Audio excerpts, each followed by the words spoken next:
Let's roll. This is Countercharge, your podcast for ranks, flanks, and kings of war.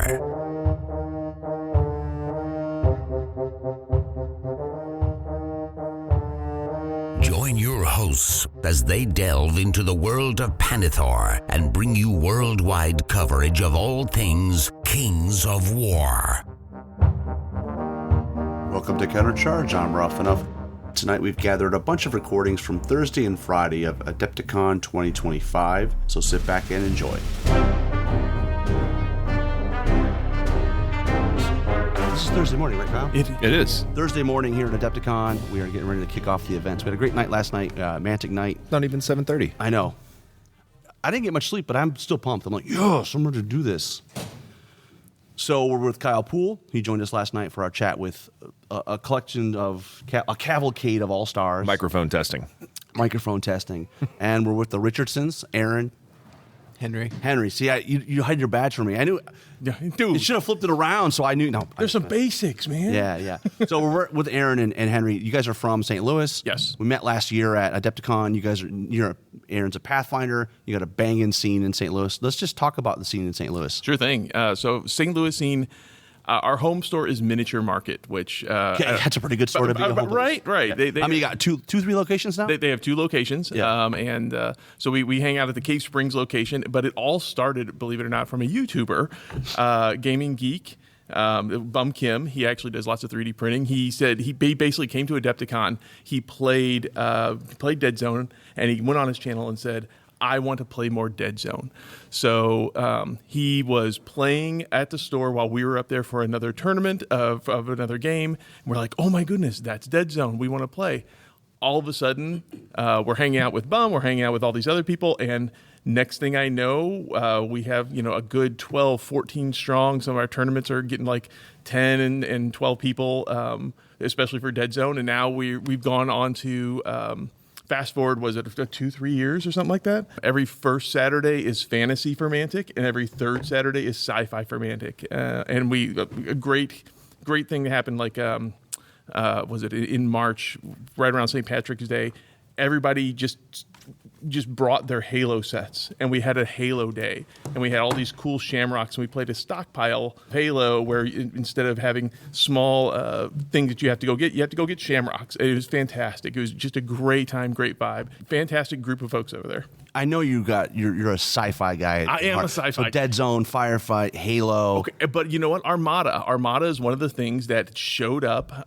We just played it. The table presence alone brought people in, and a bunch of the 3D printers went, wait a minute, I can print my own ships. Yeah, exactly. So yeah, and now they've even got Kings of Men and Force of the Abyss Fleet, which are only available. Yes, yeah. That's pretty awesome. Yeah. So what faction do you play in Dead Zone? No, I know you play them all. What's your favorite faction? Right before, this guy over here stole them, I really love the Asterians. Is it because of the shields? Yes, absolutely. It's because of BS, right? Yes, it is. And the Spectra. The Spectra model is just... It's amazing. It's like a giant Gundam tribute or something. It's right. Anime, whatever. It's so cool. Right, but I do keep coming back to GCPS because I am a glutton for punishment. I love GPs. That's what I would say air quote play. I don't play very well, but I've played a few times. You can lose and play. That's fine. Well, I just want to paint. Oh, yeah. Okay. And with GCPS, you got a lot of cool stuff to paint. Yes. Yeah. I think my main faction would probably be Marauders. That's the one I like to play the most. You see all the Marauder bits that came out last month or this month, I guess. Yeah. Oh my god! But the problem is, if you already have an army and then they come out with all this stuff, you're like, well, great, I get to redo all my commandos, right? Or whatever. It's like, okay. But I did steal his Asterians from him, and I'm running them tomorrow in the national championship. But are you gonna win? That's the goal. Yeah. Well, no. There's no. You got to go in with assertive attitude. Do not. Do or do not. There is no try. I will as win. your dad's right. I love it. Win. You'll win. Thank you. I will win. So it's an annoying list. I placed second at our local tournament with it. So to Max. Yes. Yeah. We probably have to talk about Max. Well, let's do it. All right. So you have an infamous player. Yeah. We do. Is his name Max for maximum? Because he must just be maximum effort all the time. You know what? He is. Everybody there is really just it's a great scene. They're all just cordial players. Max happens to be the most winningest player. What would you say his pregame is. He grabs dice and Yeah, I mean, like he has 3 armies everywhere he goes, and he rolls to see which army he plays. yeah. And then That's awesome. he still ends up winning. I mean, he's only had, That's called confidence. Oh, Not arrogance. It's confidence. oh yeah. he's yeah. had 1 recorded loss and 1 recorded tie. yeah. Now, question is it because he needs to come to a big event like this though, right? I tried to talk him into it. Yeah. He had he said he couldn't do it this year because of the family stuff, but maybe next year. So next year I'm trying to talk him into it. I'm like, dude, I'll even drive you. Let's go. Now the fun part about Max is he wins even when he's not there. So we had a Halo tournament in January, and Max couldn't make it. He was out of the state. And so one of the other regular players, Benjamin, fantastic guy. I think he's been playing Dead Zone since like first edition. Benjamin is Max's nemesis. They played a long. It's always a time. close game. It's Benjamin always loses. Okay. And that's the thing. So when Max didn't show up, we always have "Hello, my name is" tags that we put on everybody. So Ben went ahead and said, "Oh, my name today is Max," that's awesome. and sure enough, he won the whole friggin' thing as Max. And we got to tell Max in Discord, and it was absolutely great. So a great fun crew. Kyle, you play a little Dead Zone, Yeah, I'm bad at most games. but you play Marauders. So I have Marauders and Forge Fathers. And what is your favorite? I mean, I already know the answer. It's Marauders. It's Marauders, and then same thing with Firefight, right? Same thing with Firefight, yeah. Forge Fathers is really, I wanted to see what I could do as like a showcase army, the theme army, right? The Forge Fathers is the army drenched in mud, fighting in the mud. They've got a huge display board that I'm working on that's an old Mantic sales tower. And it's a Forge Fathers mining barracks, so the awesome. surface, the base, the middle. That's super awesome. But the Marauders are the correct answer. For a favorite. But also, when I look at painting the sculpts, the Marauders they don't spark joy to paint What? for me. You don't like dwarves? The Marauders. Oh, Marauders. Sorry. Yeah. The Marauder sculpts are a little less exciting for me to But paint. even the newer ones, it's newer Some sculpts. the They have- 3D prints are awesome. Yeah, But like the didn't hard, and the 2-player starter set, that's not that old. Right? it's not that old, but it just doesn't quite hit it. So for me, the Marauders are more like a slap chop, get it on the table, have a lot of fun. The Forge Fathers, when I'm painting those, I'm like, you know what? This is a damn pleasure. Said slap chop. What a hipster over here. You want me to use the French word? I mean, No. I failed out of art college too. It's but no, the dwarves give me a lot of technical challenges, and I enjoy painting it. The orcs for me are a workhorse. Get them on the board, play a lot of dice, and I mean, I own more goblin armies than most humans own armies. Well, yeah. I mean, and also just dinosaurs in general, right? Yeah, I am gonna find a way to put dinosaurs into Firefight. They're called Macedon, sir. No, my Forge Fathers currently are getting some dinosaurs. You just wait. No, so you don't understand, Aaron. Everything has dinosaurs. Everything has dinosaurs. Every army is a dinosaur. Everything is just one. It's like the Kevin Bacon rule. Like it's one step away from dinosaur. It's Jeff Goldblum. There you go. Everything can be Goblinated. That's unbelievable. Aaron, in terms of Firefight, what's your faction in Firefight? That's a good one. So I demo so much anymore, and we do 500-point demos. So I've taken a lot of the Dead Zone armies that we have and just 500-pointed them or 750-pointed them. So I enjoy playing when I'm doing the demos. Probably the Plague. I painted them up to be like I'm a big Superman fan, so I painted them up to be like Doomsday. So all the stuff that's coming out of him, it looks like bone, and he has the dark green and stuff like that. So probably Plague when I'm doing demos. I do enjoy occasionally getting the Asterians, but like I said, Well, you don't have them anymore. I know. I clearly You have to go in his room and find them. You know. Have a kid, they said. Have a kid. Right.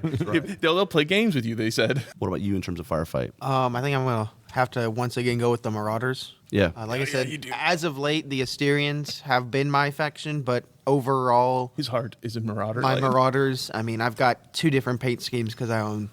You that own too many. You know what's interesting? Brian Novak from Dead Zone podcast will be like, no one's talking about Rebels, man. I would love to. If I can get some great rebs, yes, let's do it. I just can't. I was told last night it's Brian Novak's fault because he was supposed to lead the champion call to get likes and so they could get it produced. And he's failed us. Yeah. Well, he's failed it.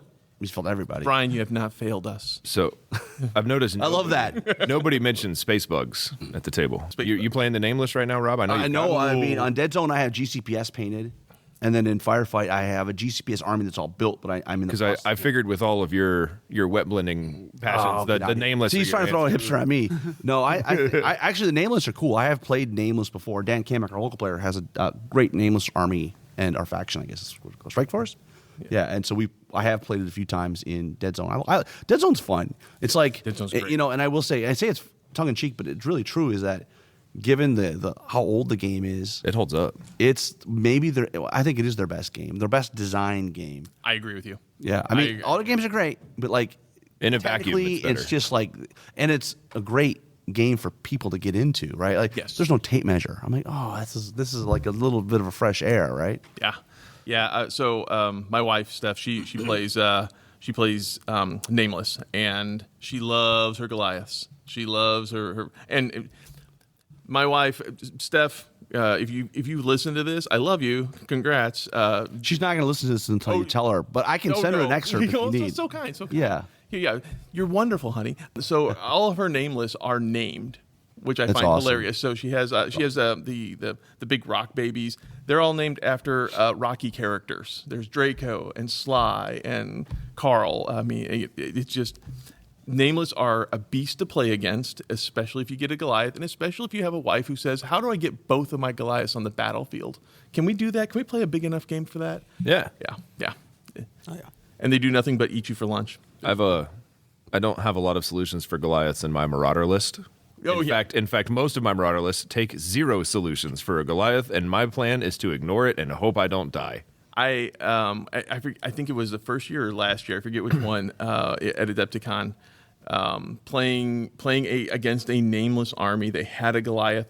The only damage I did in the entire game was ironically an it burns against the Goliath, and It failed. and it failed, and I somehow got enough hits to actually damage it. It was the weirdest thing. I got tabled, but at least I got a moral. I've never gone into a game unless I brought like double Hulk or whatever, which is a horrible list except for killing Goliath. But I've never gone into a game and thought, you know what I'm going to do? I'm going to kill that Goliath. Yeah. So okay, so Marauder player for Firefight. Do you bring lots of Hulks? For a firefight? Yeah. Is there a junk list that you do? This will probably shock. You're good. This will shock all the away, listeners to know that I own an excessive amount of orcs. He doesn't. What? So he's obsessive compulsive to the point where it's not just a disorder. It's a My wife calls it fanaticism? a perk. Oh. Or I think she says quirk, but I'm going with perk. okay.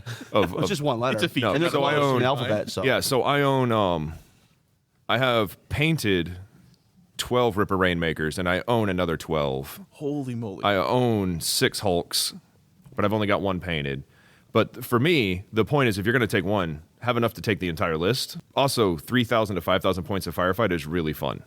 Does it take all day? Yes, but it is a blast to play. So the correct answer is my favorite list is Oops Only Boys. No tools, no trucks, just infantry literally on the table. boys before toys. I own like 85 brawlers and then like 85 commandos. Oh my goodness! And then you've got all the sniper teams. I think I have 16 goblin snipers and then all the mob beasts. So the correct answer is I don't care what I take because I'm not going to win. Yes. But if you want to get serious, I take Ripper Rainmakers and brawlers and I just do the classic pressure here, shoot here. Yep. And if I'm really feeling feisty, I just take I take an MSU and I take the maximum amount of goblin snipers physically possible in a list. I love it. You will have no special weapons by turn 2, and then I will lose because the rest of my army is pointless. But you will have no toys. That's funny. So, Aaron, you're an expert here. So, if we're dealing with Halo, like how would you compare Halo to Dead Zone? And what are the pros and cons of each? So if you're talking to a Dead Zone player, I would say this is Dead Zone with a twist. It's like it has some video game type things. Whenever you jump into a cube and you're going to start an assault action, instead of getting 1 die, you get 2 dice. And if I'm talking to somebody who's really deep into Dead Zone, I'll say you're basically playing with 4 spectras on the table. They have shields, they have armor, they have health. So there's 3 levels of Very hard to kill. very, very hard to kill. You got to kill them by hitting them with multiple things. Right. Knock them down, knock the shields out, and then you're take 'em out. absolutely right. You're dealing with concentrated fire, but you only have 4 of them. And the other thing is that they respawn. Yeah. In Dead Zone, hey, you lose that really cool thing. I don't know, like a Ripper, Rainmaker, and now he's out for the rest of the game. In Halo, they come on back, which is fantastic, and it feels really. Well, it feels like a video game, right? It feels very, very much like You're a video respawning. game. Here you go. Yeah. So I mean, like whenever we were talking to a lot of our Dead Zone players when Halo first came out, we were able to explain it, and they were like, "Oh, you know what? This is enough of a twist. It feels different." Yeah. And so it's done. I like there's no list building right now, and I also Yes. like the fact that it's simpler. Like, oh, we got 4 models. Like, cool. Yeah. Oh, absolutely. Yeah. You buy that Spartan box, and you have so many options to play with. And you had a good example of how you should play with Spartan. If you're playing an event. Absolutely. They actually have some events here that's a draft event. So the Spartan box comes with 8 red and 8 blue Spartans. That's a mirror match, and then they have 4 elites. Covenant, yeah. Yeah. So you can either choose the 4 Covenant, and that's your team, or go ahead and draft your favorite 4 Spartans that are in your color, and there's your team. You're done. You're ready to play. As far as turn 0, this is one of the easiest ones to go ahead and just get your army together, get to playing. I think today they are releasing the War Games expansion, which will change some of that. Because y'all have points now, right? Yeah, it's points, and some of the models that are coming out are. They're OP if you were to do that draft scenario I was just talking about. Because there's some guys with like giant they have hammer or gravity. ring. It's a gravity hammer. I don't know who here likes gravity hammers, but they knock you back. They have a little bit of. I mean, HRs is right. I mean, it does say hammer to me. Yes. You just you should have named your kid with sort of the G. They could be GHR. No.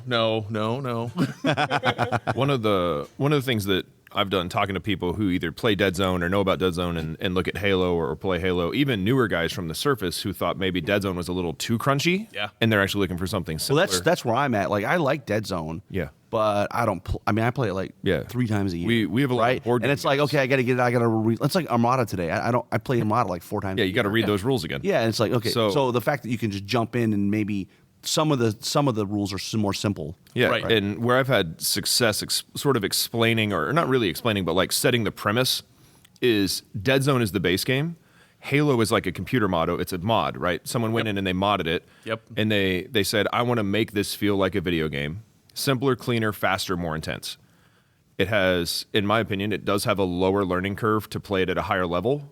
Dead Zone has a lot of intricacies and a lot of, hey, I'm going to do a combo with It Burns and a blast inside a building with walls and shatter. Halo has those kind of, but they're really simplified. And the fact that even with the wargame rules, I bet we're going to be seeing roughly 3 to 4 versus 3 to 4. I think you're right. Or maybe 3 to 5, right? We're still going to sit inside a tight, controlled skirmish area. And at the end of the day, stuff's hard to kill, so you have to be good at killing it. Yes. But it's forgiving for new players.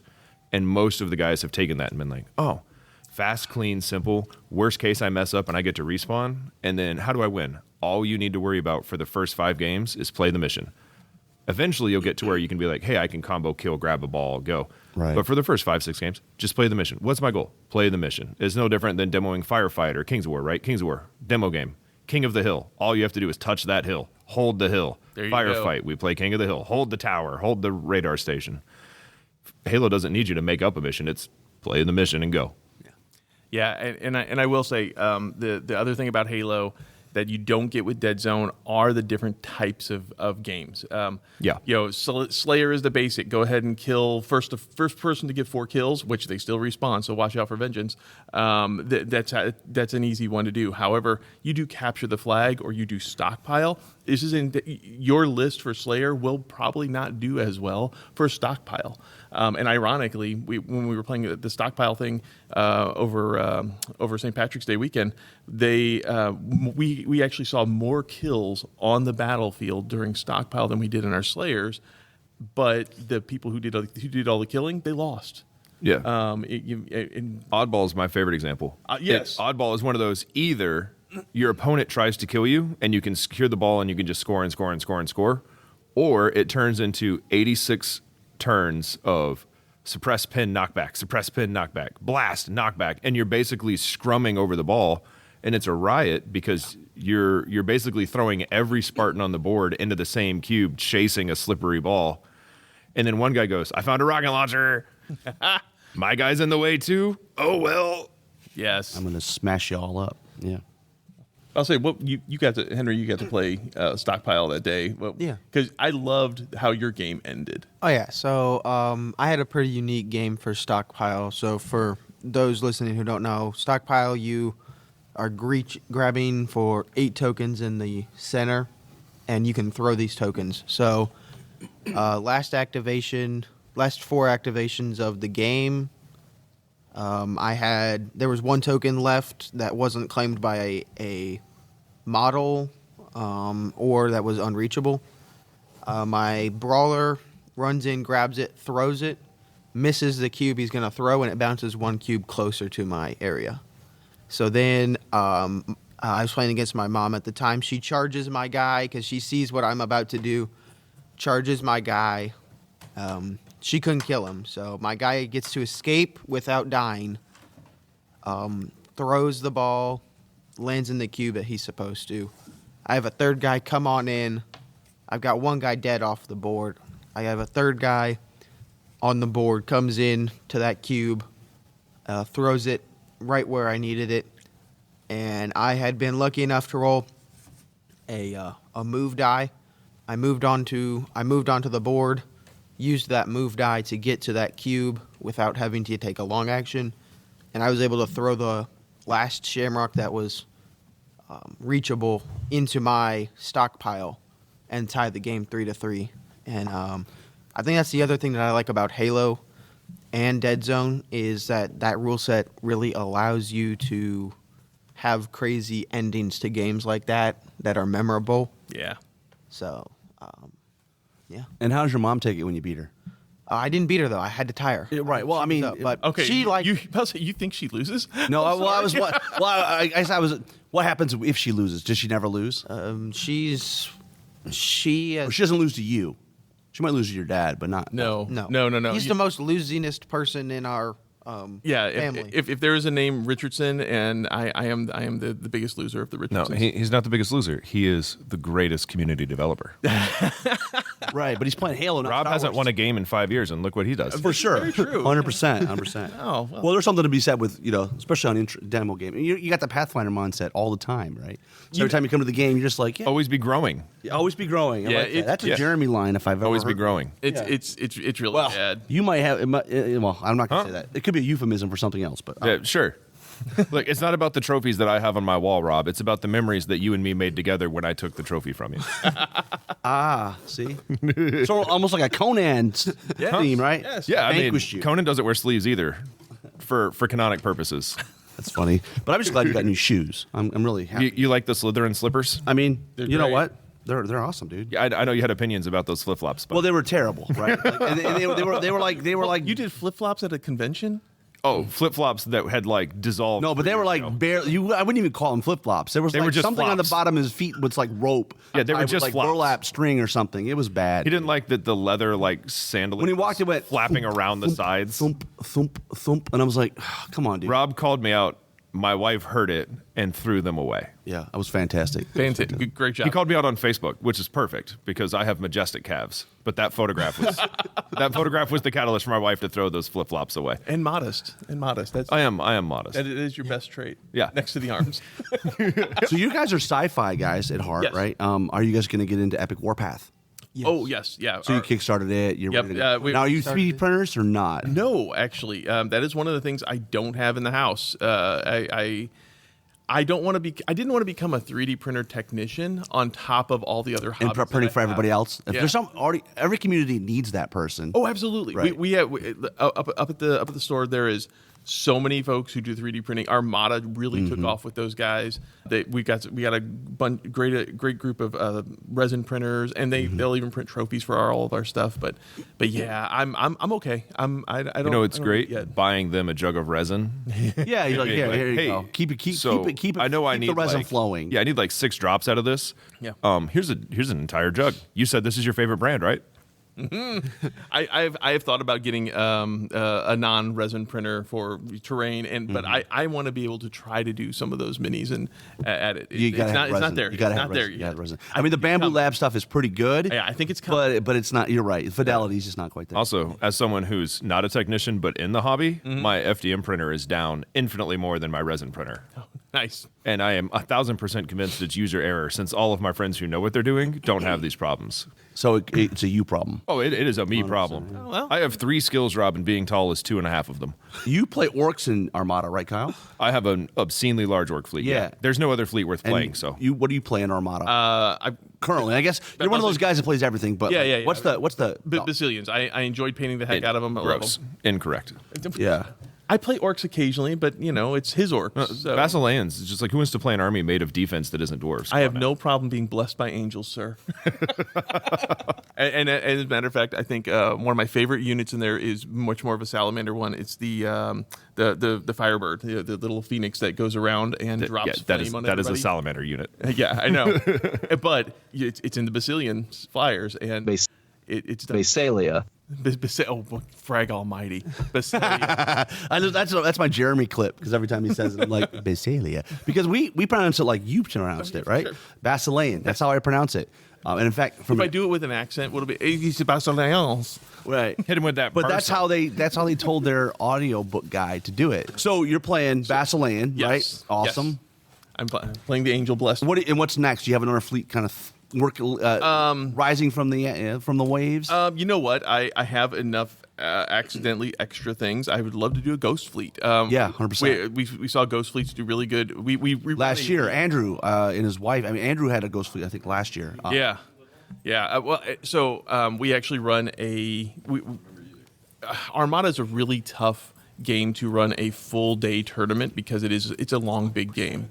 So we actually run a league tournament where you show up, and as long as you play 3 games with somebody else, great, whoever has the best record. It's really hard for that tournament format. Yeah. It really is. So we try to break it up over a month. So when we did our league last year, we had 2 ghost players, and they did phenomenal. And so I got jelly.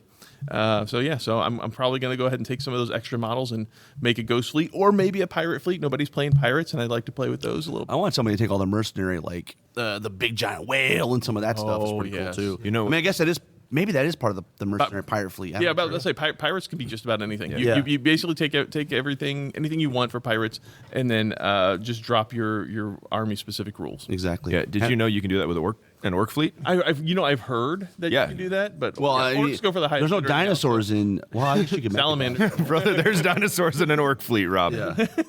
Actually, it's the hardest one. I've yet to convert it. I think I'm going to have to take one of the Trident Realms fish and make some, like, I'm no paleontologist. I studied rocks in college, but I'm going to have to figure out how to make some sea dinosaurs. Absolutely. It's just going to be another orc fleet. But I do need an orc pirate fleet and an orc ghost fleet, so that's next. And you're playing Forces of the Abyss is what you're talking about. Yeah, I was It's talking- forming in your head. Now you got to find somebody. Your dad's got to find somebody to print it for you. Yeah, but my main fleet for Armada is. Oh yeah, the yellow and green. Oh no, what about the yellow? I thought you were going to talk about. Yeah, So they're not as good as you were saying to me last night. So I play.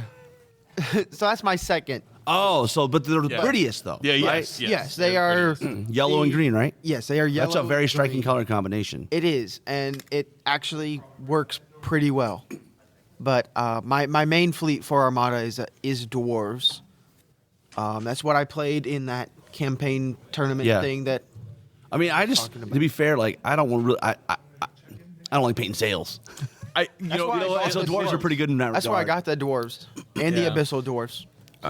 I might regret having a massive orc fleet because not only that, but those sails were separate. They're separate, and then they have the little symbology, like the logo on They're them. glyphed. So Same they with have your built-in glyphs. Basilean. No, I mean, right? nothing wrong with the building glyph. I'll just paint it. Who cares?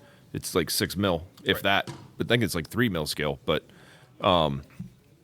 those sails. And then I watched a guy get a dwarf fleet. 6 hours later, he's got 2,000 points of painted dwarves, and I'm over here like still dry. I'm still picking out iron banding on the side of a skiff because every orc fleet is nailed together. And then you look at salamanders, or Rob, you just did the Abyssal Dwarves. It's like 8,000 linear feet of filigree. Yeah. Oh, yeah. It was. Yeah. It's the Chaos Marines. Well, what's of crazy is that Armada. in the list is 200 points. It's only 4 ships, but they have other ships, and it's like, yeah, it's. Are you running an XL to get 200? Or? Well, they don't have an XL. They only have a large. It's the most they have. my But So it's a I am good running large. I'm the Arbiter of Pain, which is like. And look, I don't know what I'm talking about. I've never played the fleet before.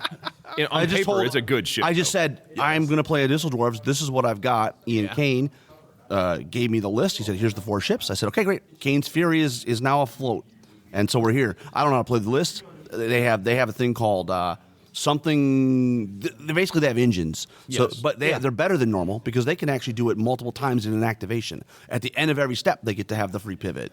That's cool. But the more you do it, if you do it more than once, then there's a potential to blow stuff up. Yeah, it's a push your luck That's cool. fire mechanic. Yeah. That's So we'll but- see. I have no delusions of grandeur. Last 2 years I played Kingdoms of Men, and I had a Black Seas fleet that I painted. And of course now they have a 3D printed stuff. And Mike Carter was like, "Well, are you gonna print?" I don't know, man. I'm always somebody like, I've already got a fleet of that. I don't know if I want to do new stuff. Yeah, you're weird. So- Just pick one thing and go. Yeah. No, just no, over no, and no, over no, and no. over again. Gaming Butterfly. I'm with Do it all. Do it it. all. Yes. Yeah. But it'll be a long time before I get back to Kingdoms of Men. I mean, of course, the Abyss. But and I saw those boats. They look great, but Jesus, that is a lot of gold trim, dude. actually, the gold didn't take that much time. Did you sort of like? Are they thin enough you could almost like dry brush it on, or did you still have to? Yeah, I trace mean, it all? essentially, yeah, it's basically one color, a wash, and then some highlights, right? But like the purple, it was a long time. And it's like, okay, when you start something, you're like, oh, this will be a fun project, and then you're like, yeah, this was dumb. But you're already halfway in, so you're like, okay. There is a lot of detail in those Armada boats compared to the historical at the same scale. Because I've got historicals of that scale, and you paint those, you're like, all right, primum tan, brown wash, mostly done.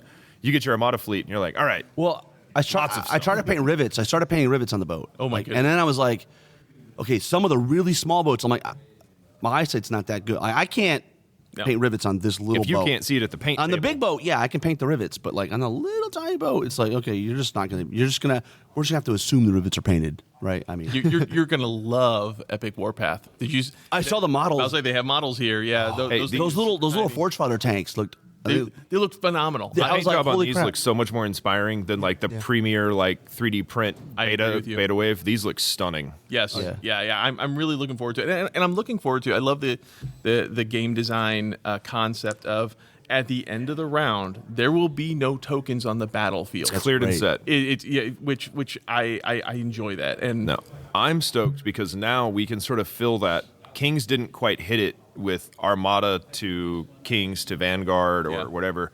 I'm stoked to be able to have a Warpath table, like a narrative game. Yes. Big Warpath, massive. Like we own my basement's a 6 foot by 10 foot table.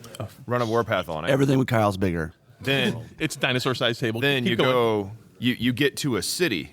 Well, now it's like, okay, I've got this Warpath unit against that. Let's go play Firefight with those units as proxies. And then if you get into a building, you take that building and now it's a dead zone match. I tell you what, being able to do a huge narrative type thing like that, that'd be really, really fun to do at a convention like this. Yeah, because that's a couple days, right? You're not getting that done in an hour and a half. So we got a couple guys in St. Louis that come up here for, and the only thing to do is Adeptus Titanicus. Yeah, same vibe. And now that the Adeptus Titanicus is at the same scale as what is it, Legion Imperialis? Yeah. And the Flyer game, whichever one that was. Well, and they killed. Aeronautica. Yeah, I like that game, and then they stopped supporting it. Right. Yeah. So All their gems are dead. Yeah. if you get a chance to go down, and I don't think it's too far away from Well, here. last year it was in the same room as us. Yeah, right? exactly. With that, so John Schaefer, who's an ex-GW guy, the tables, and I mean, so amazing. Well, and so having buddies there asking how it's going, they would play. Day one would be Aeronautica. Day two, and So it's awesome. all part of the same story. Yeah, they're running the bombing campaigns to Yeah, gain it's superiority before the infantry fantastic. lands. And, Yeah. But that's my vision for Warpath is now we just need a dropship commander style game or Battlefleet Gothic style game in the Warpath universe. What- Or you don't think that would work? You know what? Armada with I think it'd be Armada with okay. spaceships. Yeah. Well, I mean, basically, It needs to be faster. Oh, it needs to be a lot faster. It needs to be. I love Armada. Don't get me wrong. It needs to be like an X-Wing. I will say Armada, Yes, Armada and Vanguard are the two least Mantic style games. Yeah. They're more complicated and they're slow. Yeah. Yeah. I Still fun, like but yeah. I But like yeah, in Armada to BattleTech without all the pips I got to fill in. I have these. I agree I have with you. these really large thing with lots and lots of health. You're not going to kill it turn one. and we're going to be moving a little bit slow on the board, and it's still going to take me 2 to 4 hours. So, But yeah, no, if we could see like a Battlefield Gothica or a Ship v Ship, right? Some of those like 10-page indie rule sets for space, and really the dropship commander, and all of a sudden now it's like, all right, here's a map. We're going to go play on Ithacron 8. We're going to bring these fleets. Is Ithacron 8, is that a real thing, or did you just make that up? Well, that's one of the lores from my army. Okay. I don't care. See, what the real I like it. I like it. my we don't- Forge Father lore is that they don't care what the imperialist humans call You know what's it. funny? yes. You just made me think of something. We always say like a recent thing is like people aren't for Kings of War are not necessarily playing in Panathor, Yeah. but for all the sci-fi guys, you guys are like you guys are all invested Yeah. in the lore Yes. and the faction and I've the got planets the- and I've got the map. And I think that's cool, and it may just be the way it was marketed and the way the type of players it attracts, but Yeah. I think it makes it more immersive. I've got the map, and it's got all the regular like Mantic names. Yeah. And my dwarves for the lore, they're all crossed out, and this is Mithron 7, this is Mithron 8, this is Ithacron 8, Ithron 5, this is Ironton 4. Alpha Ceti 4, whatever. And yeah. all it is they name the planet on the most valuable resource on the planet. That's it. That's Oh, I awesome. love that. I So love that. Mithron 7 is the 7th planet discovered that is a Mithron hub. That's Yes. it. Well, okay. That sounds like a Marauder. That is a Dwarven logic. Oh, Dwarven, 101. Dwarven, Marauder, And of course. then the belief for my faction is all planets are Dwarven territory, so everyone is an invader. Yeah. So I think the one of the things that helps with that lore aspect Yeah. is Dead Zone.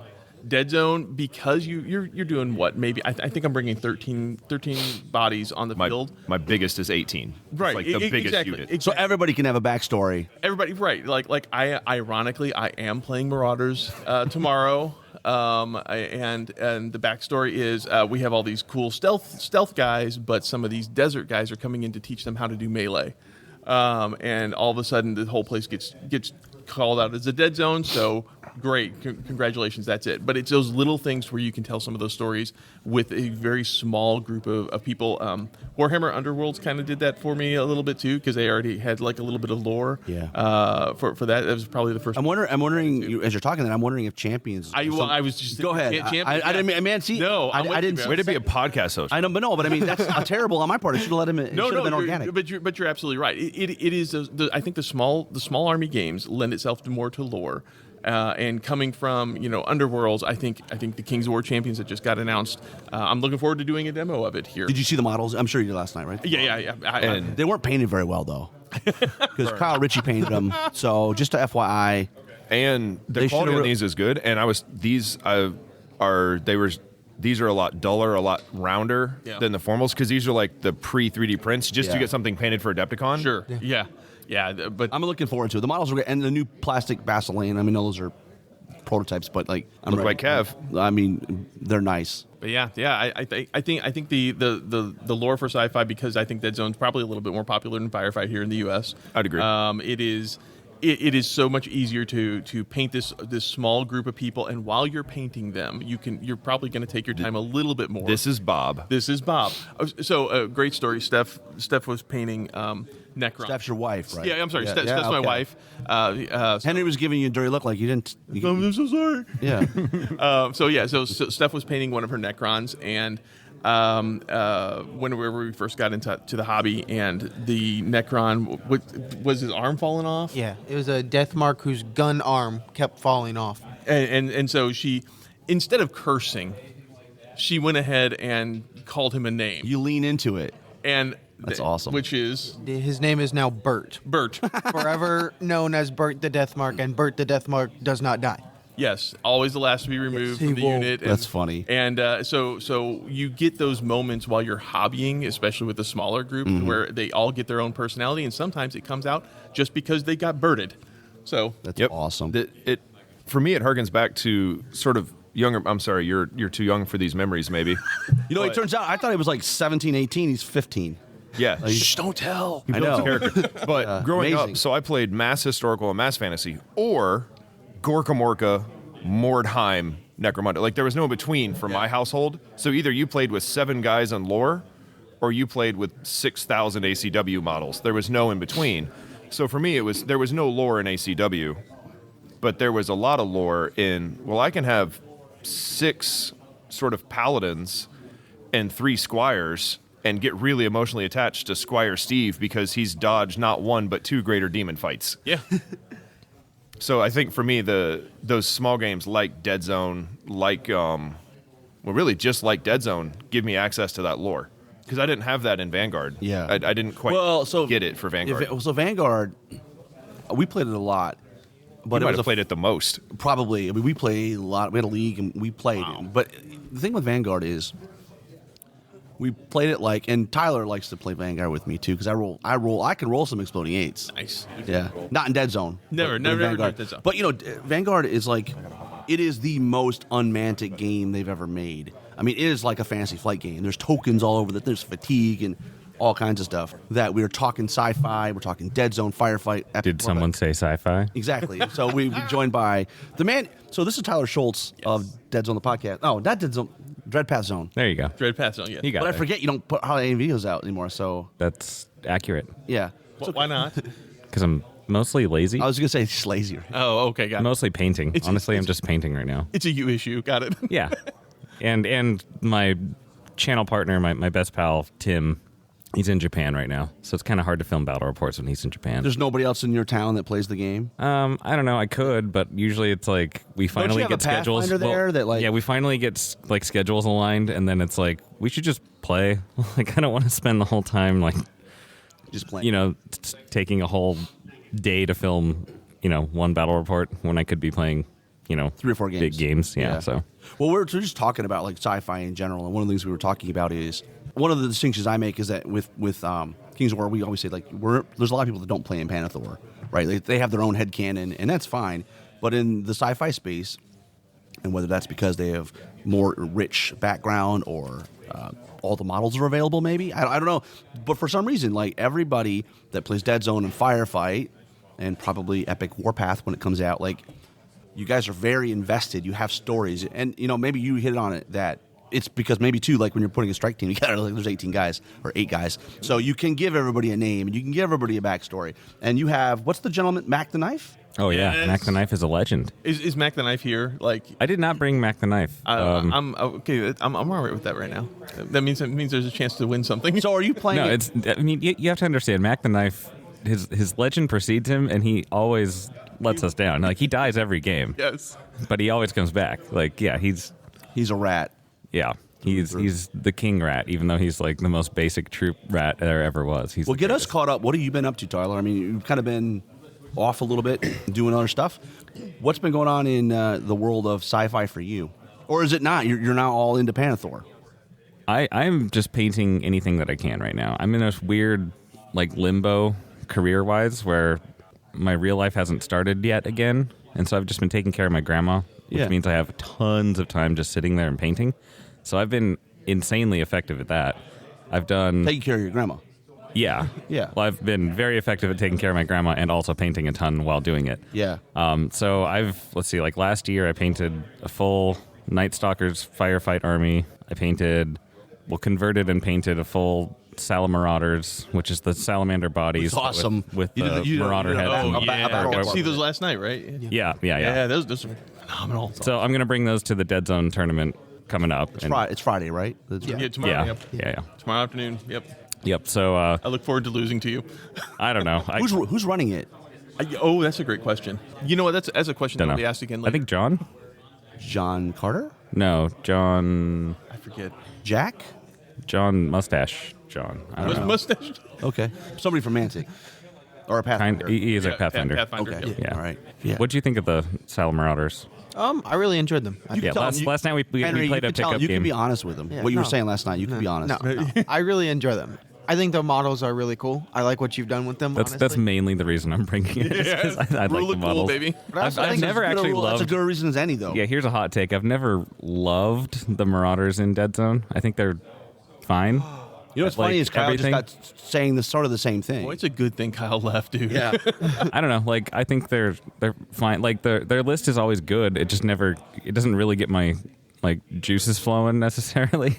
I am excited to try Gruntbots though. I've never had that, and I think that's gonna be fun. So Yeah. I mean, your Veerman list kicked butt last night. I know I should have played that. So yeah, I converted a kind of in between firefight and Dead Zone sized amount of abyssal demons with Veerman guns. And so I run them as So Veerman. like or abyssals and stuff like that? Or? Yeah, lower abyssals and like succubus or stalkers and all that stuff. I need to get some Nagiri to run as like tunnel runners because I think that's pretty cool. Like snakes popping out of tunnels. Oh, yeah. Makes sense in my head. And the gear models are a lot bigger once you get to paint Holy them. moly! yeah. I had no clue how they're big like- those were until Yeah, They're probably like they're what, chunky 4 boys. inches or something tall. They're really, really cool. Yeah, so that's next on my list is I need to make a few more nightmares. I'll probably get an ambush box that's got the berserkers, Yeah. and what's I'll sci-fi up the berserkers and then sci-fi up the Nagiri. So the And then- champions box Yeah. for the Forces of the Abyss, which comes in the 2-player Faith and Fury starter set, the list that they're demoing only has one Nagiri, yes. but the sprue has 3. So I mean, they're not cutting the sprue to only give you one. I mean, so I'm assuming I think they are. Well, you know what? Okay, so I think they are. Well, one of the they're cool, cutting the sprue, or they I'm pretty sure. I would- And same with the Raven for the Northern Really? Alliance. Yeah. I'm pretty sure you just get one. Okay. I didn't know you could do because like the sprue is like so okay. I've not opened that sprue, so I'm mostly talking out of my ass. Yeah. Well, I don't. I agree that the sprue does have lots of interconnected pieces, but I think you can do it. I really do. I saw the sprue from there. All the Mantic Pathfinders. The next time you place an order with Mantic, go ahead and order a teaser or a taster box is what they call it. Yeah. And it comes with some models to actually give away or do a paint and take. And it comes with rule books and stuff like that. And Yeah. so those models are in there, those berserkers, and I could see it. I could see Yeah. it. That's a good segue. Obviously QBD Pat is retired. Yes. And so now we have Rick Hall coming in. Yes. Let's talk accolades here. Let's talk what Rick's doing great. Yeah. Rick has been phenomenal. So first off, Pat did a great job. Absolutely love him. He was the one who said, yes, you can go ahead and be a Pathfinder. Rick has modernized a lot of the things. It's just little things like, hey, we're doing digital after-action reports and digital reports as opposed to physical ones that you might have to scan or take pictures So it's like a Google form now. That's exactly what it is. It's a Google form, and because of that, I will say, like, I turned in an after-action report. I don't know when he slept, but at some point, Well, I don't think he sleeps. I don't think Rick does. I got compensated for doing some really cool demos within like the same day. That's crazy. Which wonderful. I'm grateful for. Is he setting the bar too high though? Is this a standard he can maintain? well, He's, okay. he's got the passion. I think that Okay. Yeah, a little bit of a passion higher, right, in well- a good way, And just what the room that we're sitting in today is an all Mantic room that's running all the tournaments.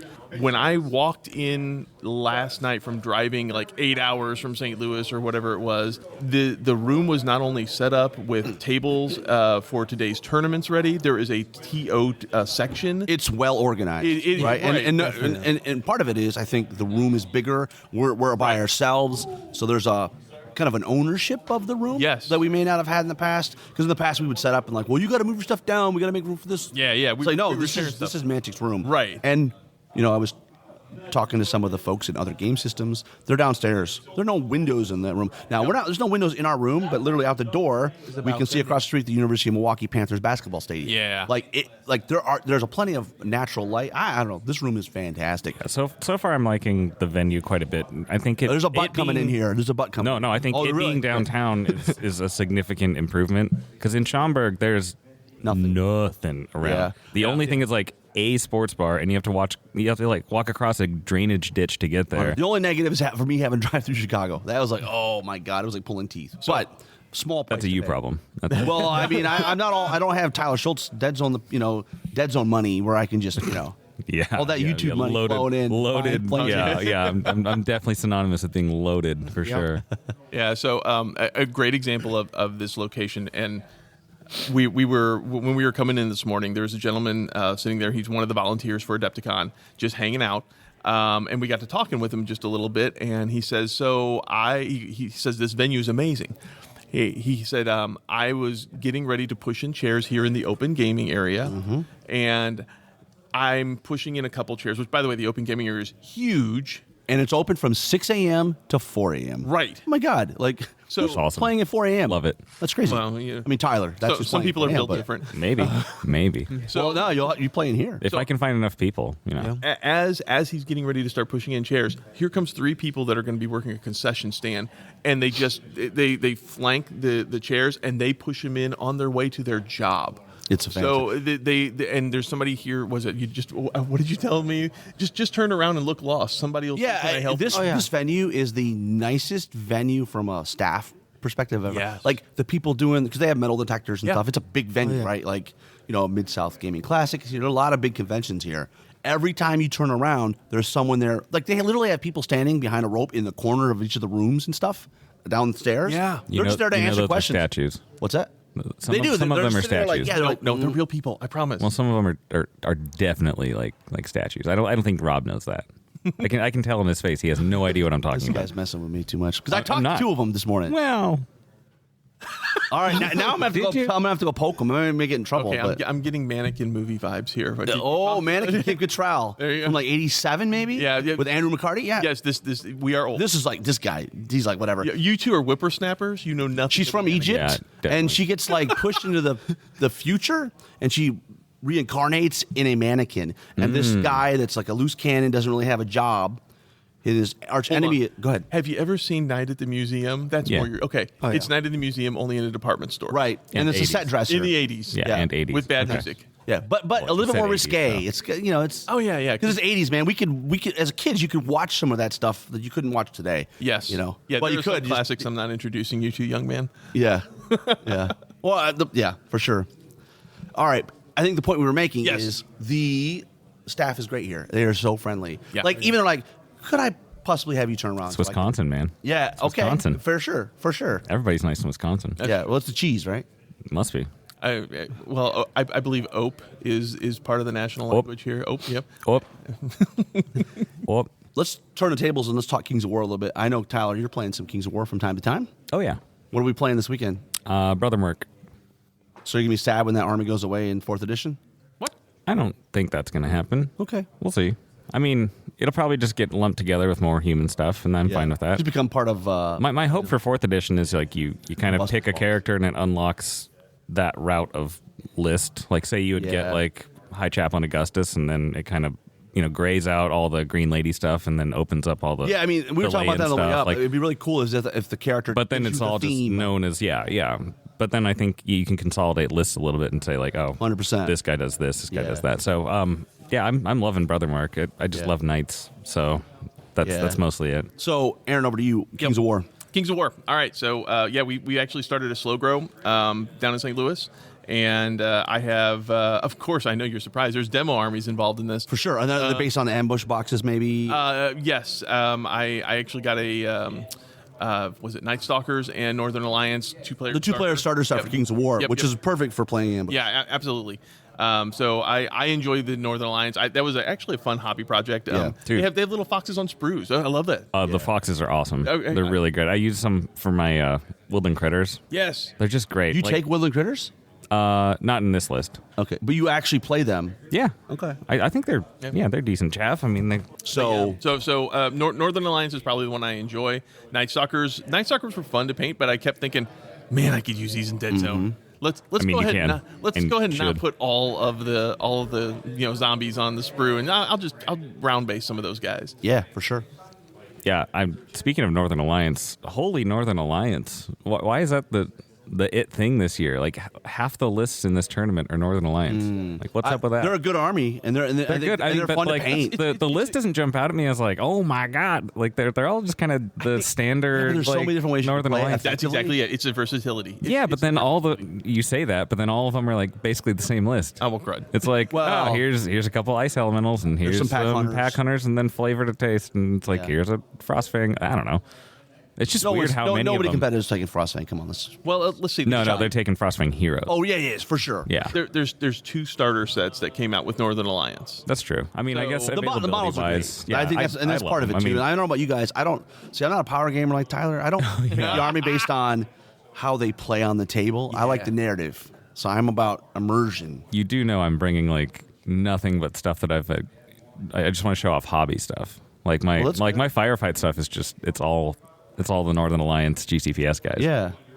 Oh, yeah. So- Yeah, I'm looking forward to seeing that in person. Speaking of, I'm going to be TOing this firefight thing. I should probably go ahead and do Yeah. set up some I should probably go Appreciate set up you, Chad. my We'll, stuff, we'll definitely too. catch up with you later this weekend. See if you vanquished all the foes on the table. Oh no, are for you Dead kidding? Zone. The kid's going to do that, right? For Dead Zone, that's his job. Me, I'm here to go ahead and lose and have fun.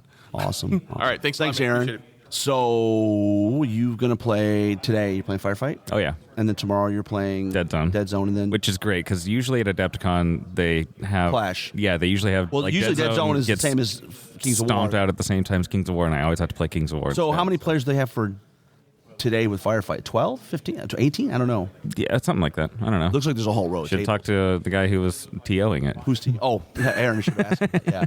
And then tomorrow for Dead Zone, how many players? 20? Something like that. I don't know. I'm just Are you along gonna for the win it? ride. I'll probably win Coach is some. I'll here. Is probably he lose playing? some.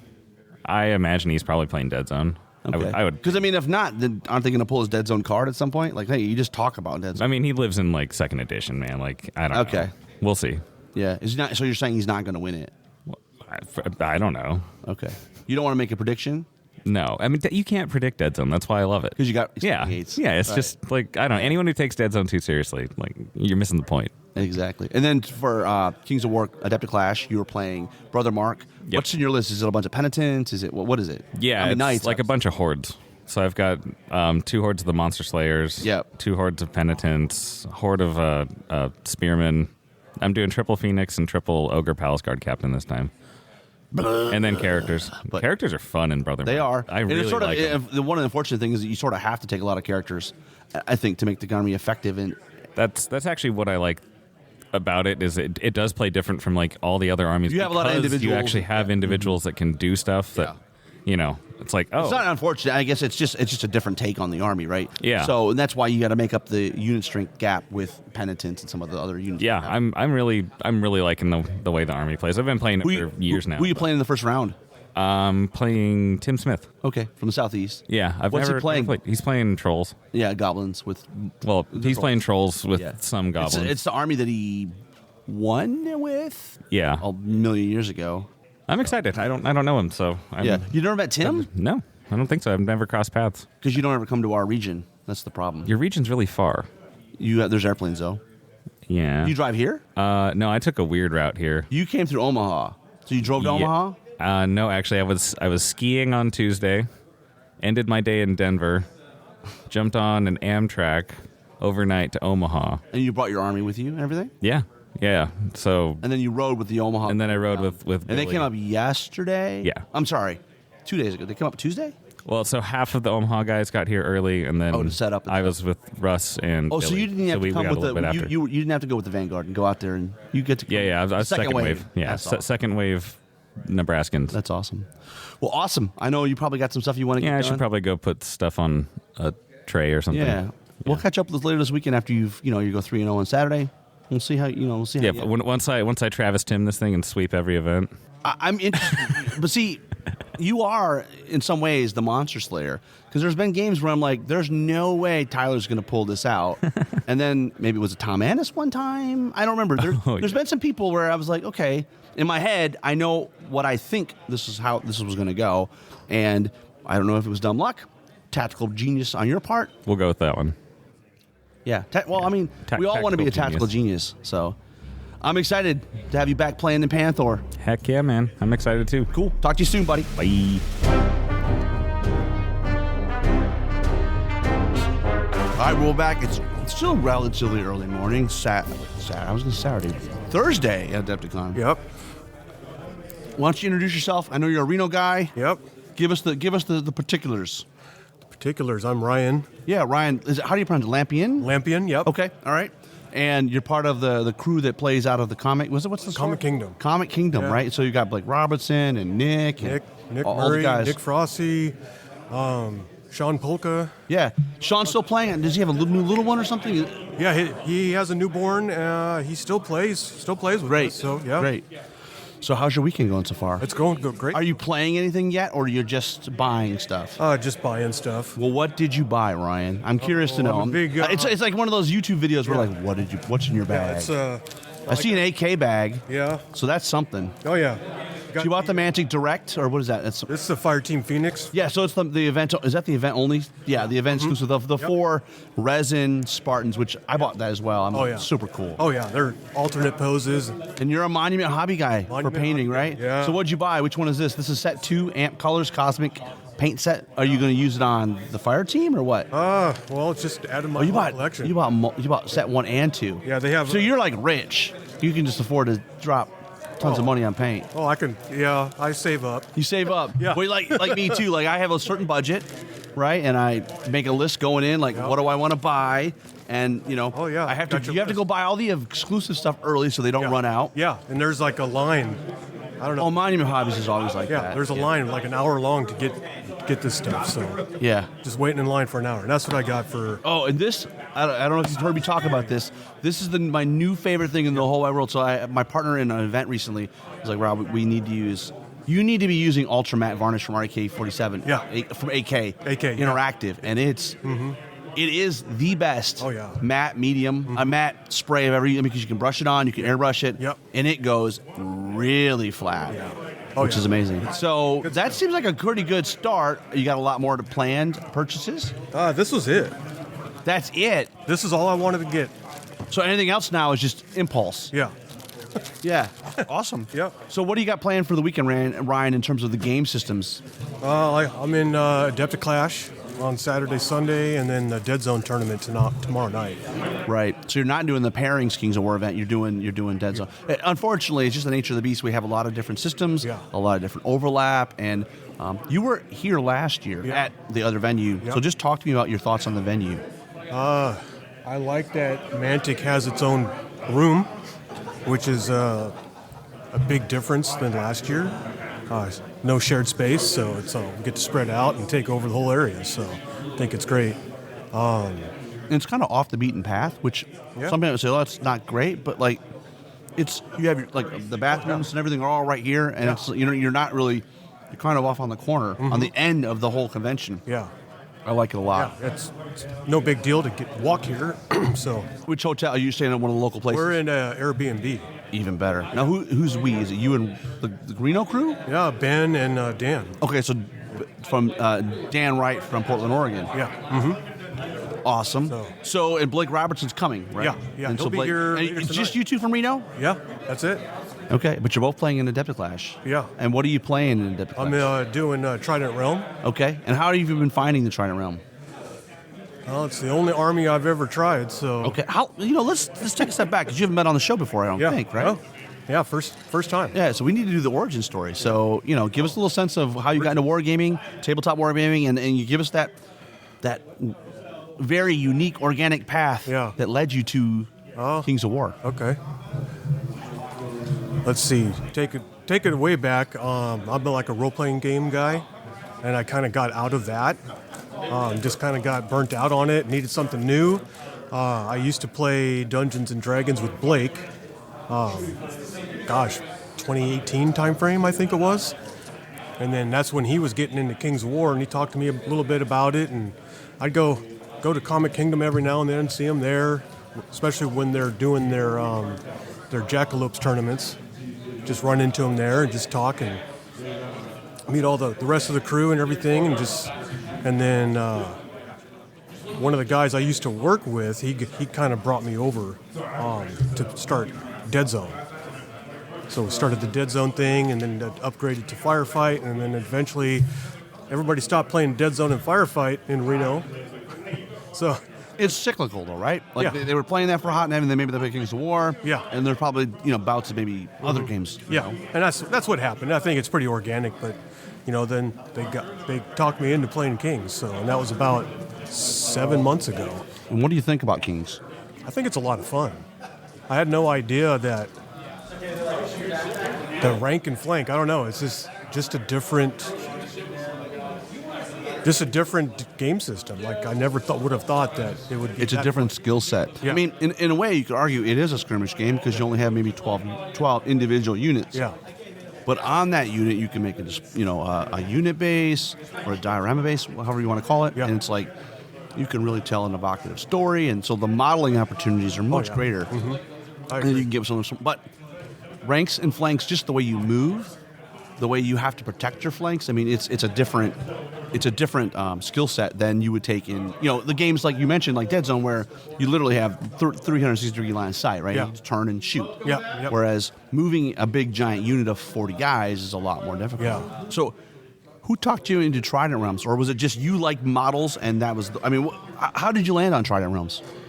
The Dam Buster models came out. Yeah, that's relative, like within the last 12 months, right? Yeah. So they have the new plastic Dam Busters and the plastic River Guard. So that was what the impetus for you? Yeah, I think so. And you're like, oh, okay, new model range. Yeah. Adding to some existing stuff. Yeah. So it wasn't really the play style? Not really. I mean, I knew nothing about play styles of all the different factions. Yeah. So. Well, it's interesting because I always ask about Trident Realms because, Trident Realms, haven't played them, but Okay. I played against them a lot, and it just feels like it's a very fun army that's very rewarding, but they are so glass hammery, Yes. you like they have ensnare, and people go, oh, they have ensnare. Yeah, but you're defense 3 in most cases. So, and you may have regen, but like you can't regen if you're dead. Yeah. So, it's a very delicate army that really can is. inflict, and Luke Frazier in the Pacific Northwest, I mean, has rocked Trident Realms to a very good effect. Yeah. But it's almost like it's a high skill cap army, maybe. I don't know. What has been your experience with Trident Realms? Well, I have obviously way more losses than wins.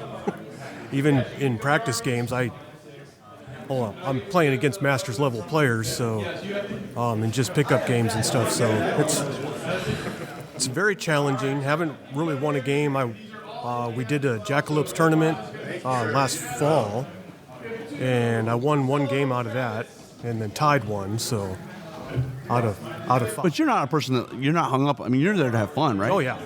I just want to roll dice and have fun. That's what I care more about the community than Exactly. Well, and that's winning the thing I think it's fun about Kings of Wars. We have we do have a smaller community, but because of that, I think everybody appreciates the people that are here. Oh yeah. And just in general, I think people treat each other with a little bit more respect and a little bit more compassion, and I think we're all empathetic to the plight of. I mean, Ranks of Flanks is a whole different animal where, I'm going to have to paint 200 models.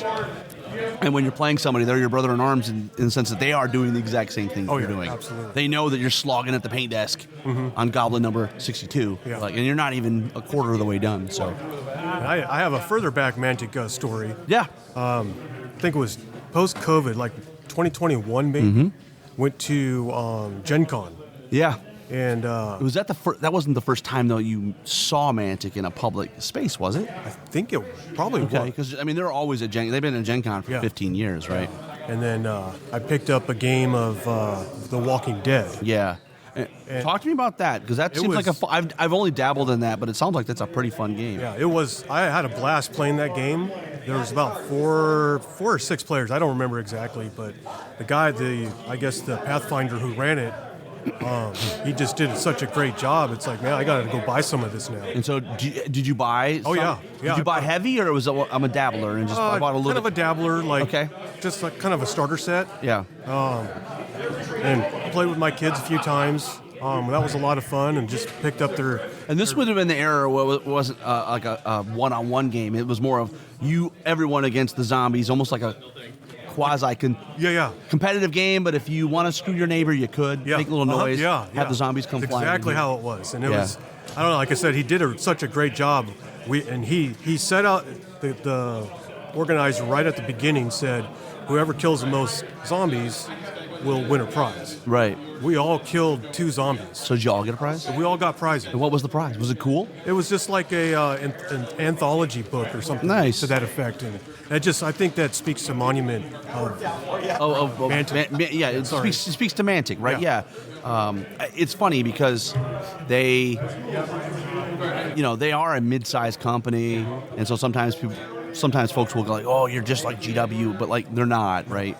Deep down, they are genuine and they're authentic, and they really are trying to give us the best experience. But at the same time, I think it'd be stupid for us to not acknowledge it's a business, right? Oh, yeah. They have retail partners that need to be assisted, and but we're moving in the right direction. And talking about Walking Dead, they've renewed the license and they're bringing it back out, but they're bringing it out in a different way. They're really bringing it out as, hey, you played it before, maybe you missed 4 models. We're going to give you what if you need these 3 things, we're going to get that to you without buying all the extra baggage. Yeah, Which is cool, right? That speaks to that it's customer service, right? Like, absolutely. they know that, probably the best days of Walking Dead are behind us. There's no show anymore. I know the comic book's still going, and they're going to surprise us with some new stuff, but it's not the... zombies are passé at this point. Yeah. And now it's all about Halo, right?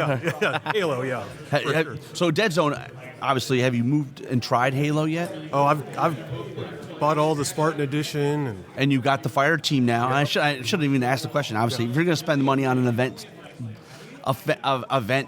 set of miniatures, that obviously you're into. Are you a Halo guy? Were you a Halo guy before the game? Like, I like the IP. I played the video games. I like the TV show. I played the original Halo 1 on Xbox. Well, that's what's funny. I was telling somebody, like, literally, that's my really only experience is Halo 1, couch co-op with my buddy, and we're like, all right, it's dark out. Like, we're on to hour 15. Yeah, exactly. And we're just like, let's crank it up, dude. We're going to go. We're going to go at it. That's my history with Halo. And Xbox was the original Xbox was my jam, man. And so it's funny. I don't really play first-person shooters anymore at all, but this Halo game has kind of brought me back in a little bit, right? It's like, because it feels like a first-person shooter on the table. The way you respawn and pick up crazy big weapons and hammers of immense death.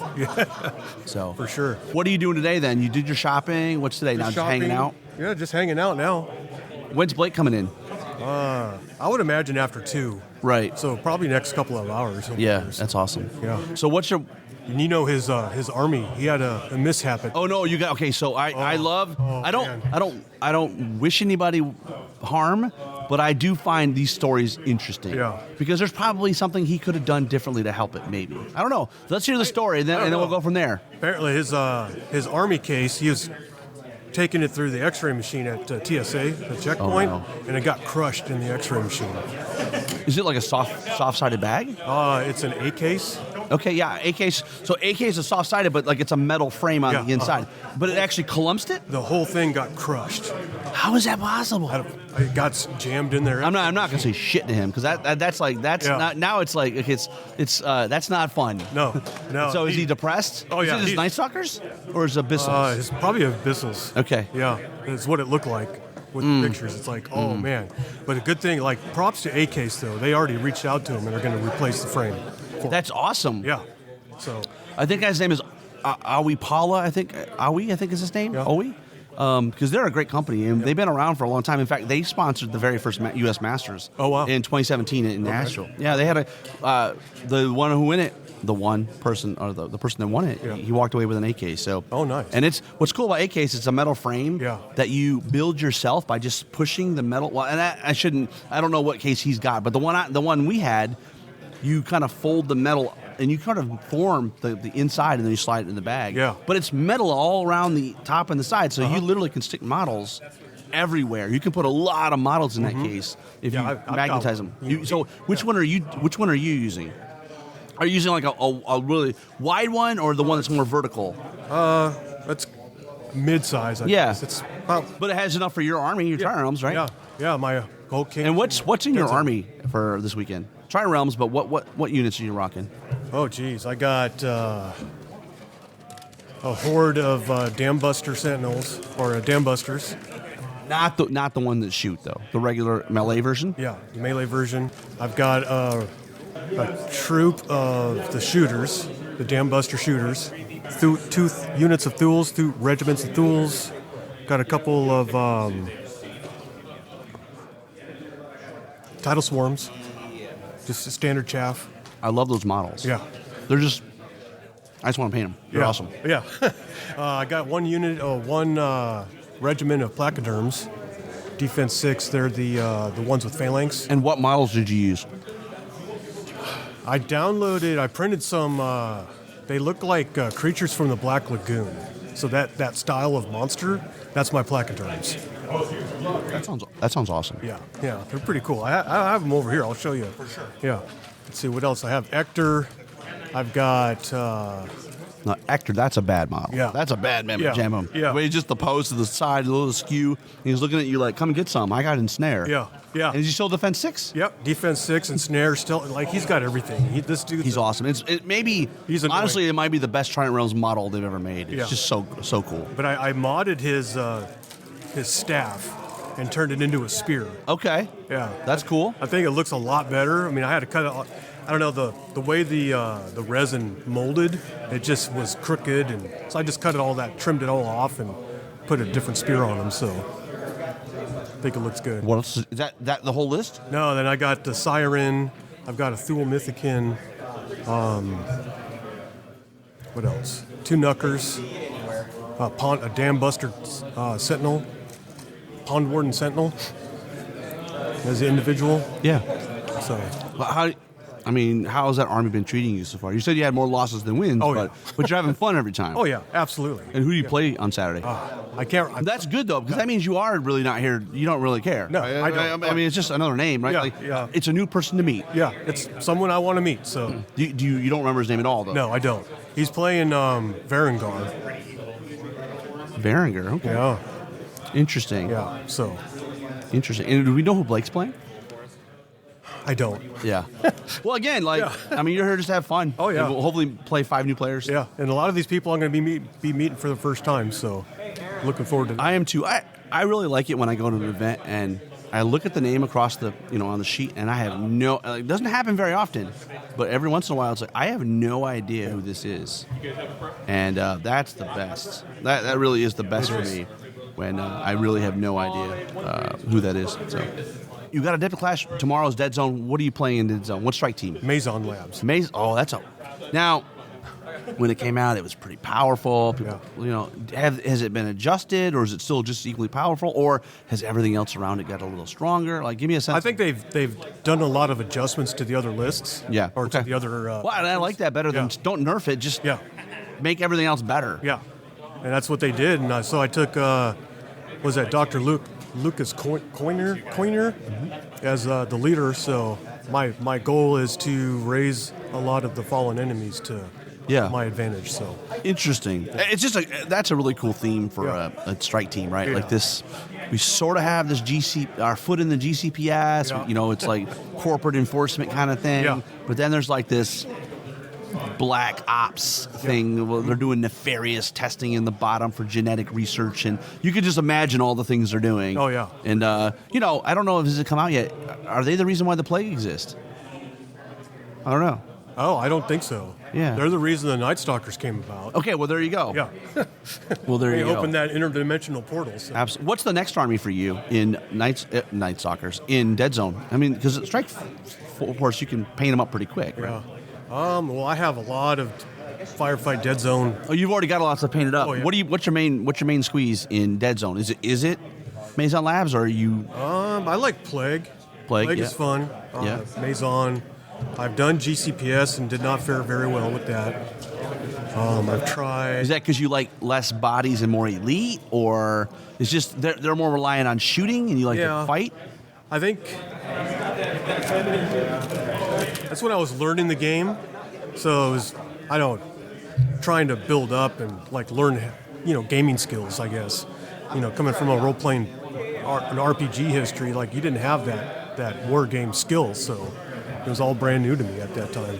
And on Kings of War, what's next after Trident Realms? Oh, gosh. I started printing a lot of models for the Green Lady, so... Good timing. We're going to be doing a review next month, so Okay. it's good. We've got some good players. We've got Marcelo, who's here. Yeah. He'll be rocking them. Nice. And Chris Lynch and Luke Schaefer. It's a fun army. Yeah. I mean, if you like knights and you like flying knights, Yeah. Even better. and you want that that nature. It's almost like the Green Knight kind of thing, right? Uh-huh. It's that ethereal wooded knight. I mean, it's super cool. It's got a great background story. Yeah. You got the Brotherhood's been wiped out, and this remnant, part of the remnant that survived, walks into the Forest of Galahir, interacts with the Green Lady, and sort of, are they tainted now? Maybe. I mean, this Forest of nature's not evil or good. They're Yep. just neutral. They'll fight for what needs to be to keep the balance. So absolutely. I'm excited. Well, what's the timetable? We're gonna get it like. Are you planning like are you playing Bash of the Rust? I assume it's in your backyard. Yep. So That'll be the plan. So Yeah. It'll be this year, maybe towards the later part of the year. So yeah. Awesome. What about locally? What do you got event-wise? I know you guys are hosting Masters in Yeah. July. Well, so next that's pretty cool. Yeah, next weekend we've got our second, or I guess first of the year, Jackalopes tournament. Is it it's a 2-day? Yeah. Nice. So you usually get some people, right, from maybe Idaho or Northern California. I think Idaho's coming down. I think Ben and Ben. Jonathan.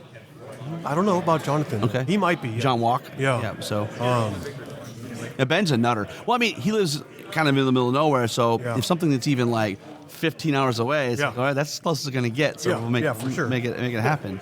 And I think he's got his tournament coming up. Oh yeah, Refugees of the Old World. Yeah. It's usually historically I think it's been October, but I could be wrong. I want to say it's next month or the month Okay, after. well that's awesome. Yeah. Yeah, that's I awesome. could be wrong, but He has great trophies. Yeah. Okay. Have you been to that before? No. Okay, so it's on your bucket list. Yeah. oh yeah, for sure. I gotta get you guys down. You guys gotta come to the other. The problem is you guys are way up in the not quite the northwest. Yeah. But you're almost as far. Oh, it's tough getting into Reno, man. Yeah, but then leaving and coming down to the southeast, it's like that's a far trip. Yeah. And I know Blake he's in love with Lone Wolf. And I can't get it. That's it. He's a lone wolf guy at this Yeah. point. So getting him, I was shocked when he's like, "Oh, I'm going to Adepticon." Yeah. Like, Well, I think his business, the company that he works for, they're having their annual conference over the Lone Wolf period. So so he can't go to Lone Wolf this year. Yeah. Oh, because I was going to Yeah. say this is not computing to me. Yeah. Because he has always gone to Lone Wolf. Oh, yeah. And he browbeats me every time I don't go. Yeah. Oh, I can't be go, Rob. I'm like, well, I mean, I've been there like 4 times. Yeah. At some point, I do like to go to other events and try. Oh, yeah. Yeah. yeah, so It'd be awesome, though, to get you guys to some other events. Is there any other events on your radar? You said you went to Gen Con. You've obviously been at Adepticon multiple times. You got Bash of the Rest Masters. Like, what other big flagship events are on your horizon, whether it's Dead Zone or Kings of War?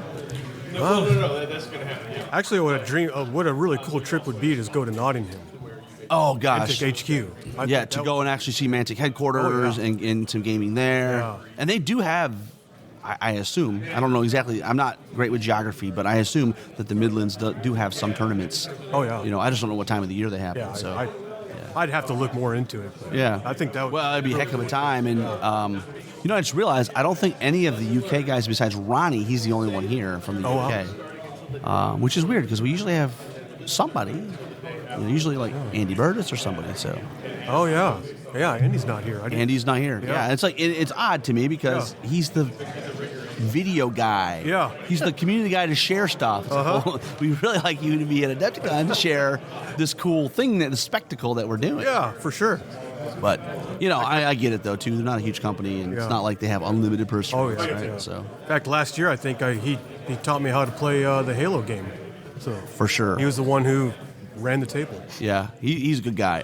That's the other thing about Mantic is that all the people that work for Mantic, whether they're working for them currently or have left and still maybe affiliated with them, Rob Berman would be an example. They're all very accessible. Yeah. And they're always down to earth, and they give you straight answers. They don't bullcrap you. Yeah, that's good. So yeah, and it's a great Very company. respectable. Well, and it's a company you can get behind and be like, okay, yeah.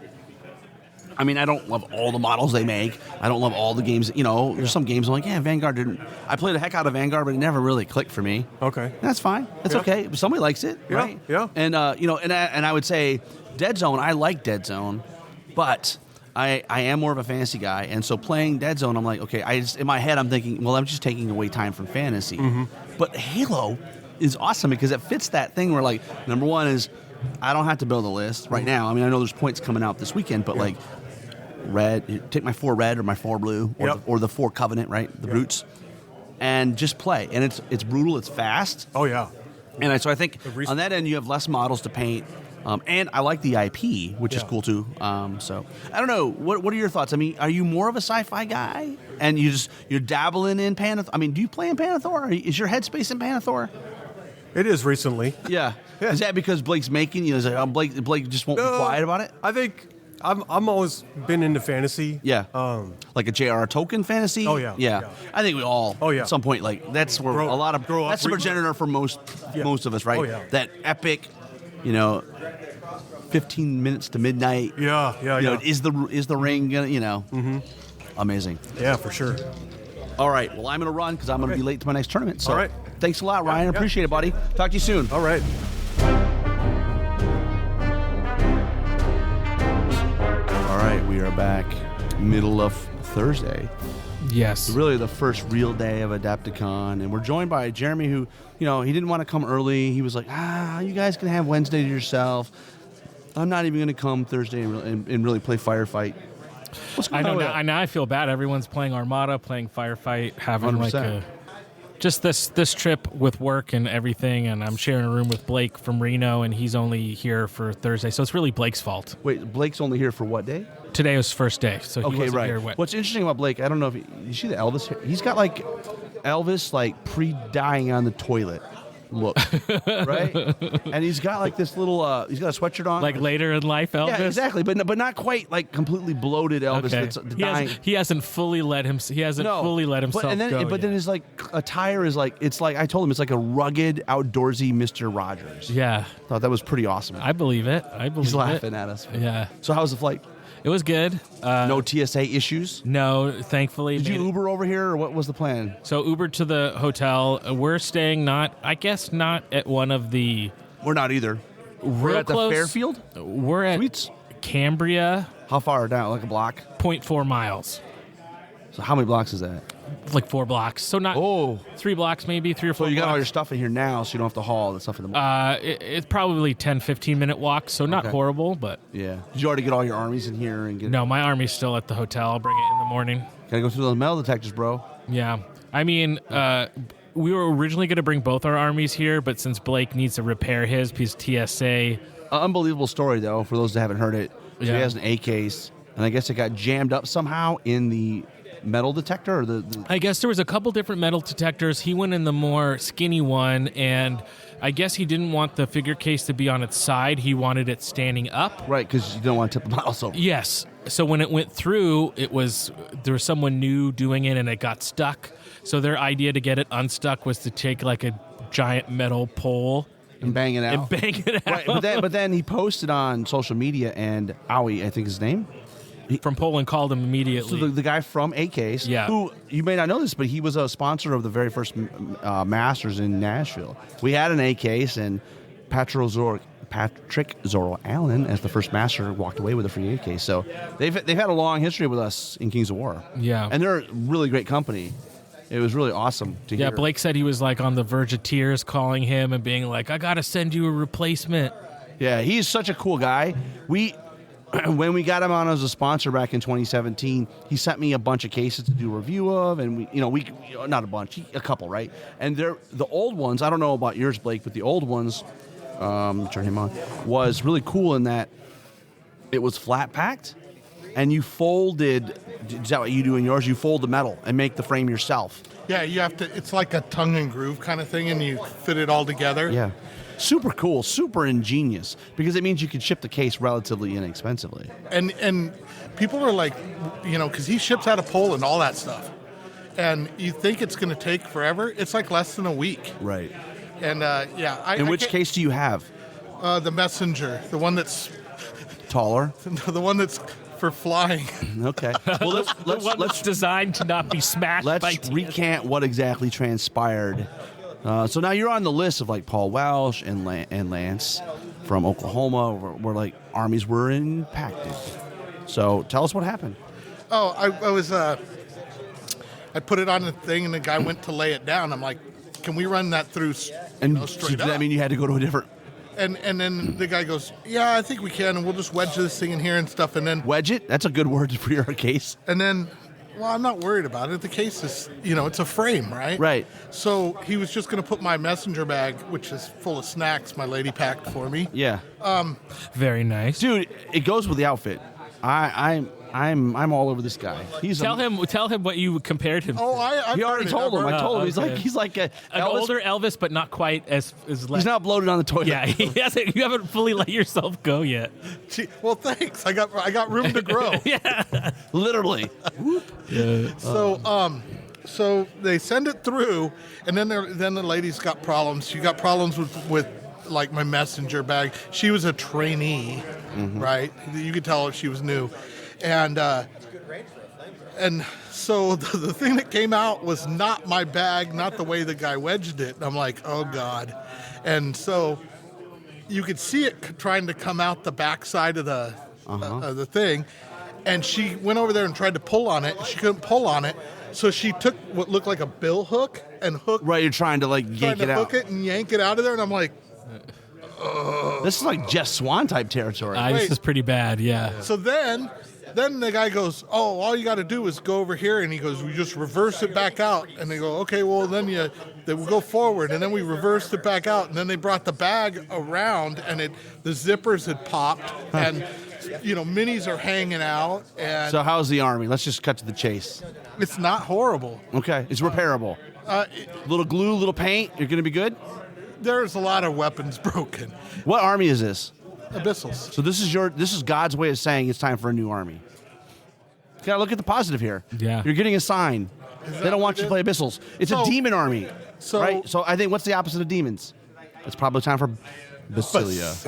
Basilia. Yeah. Trademark. And if you notice, you notice those TSA guys wear blue. So maybe there's a conspiracy to get more people in the Abyssal Panathor army. Inquisition. By the way, Jeremy, I don't know if you heard this. We have a new slogan for the show. Okay. It's called Playing in Panathor. Playing in We're getting Panathor? T-shirts made.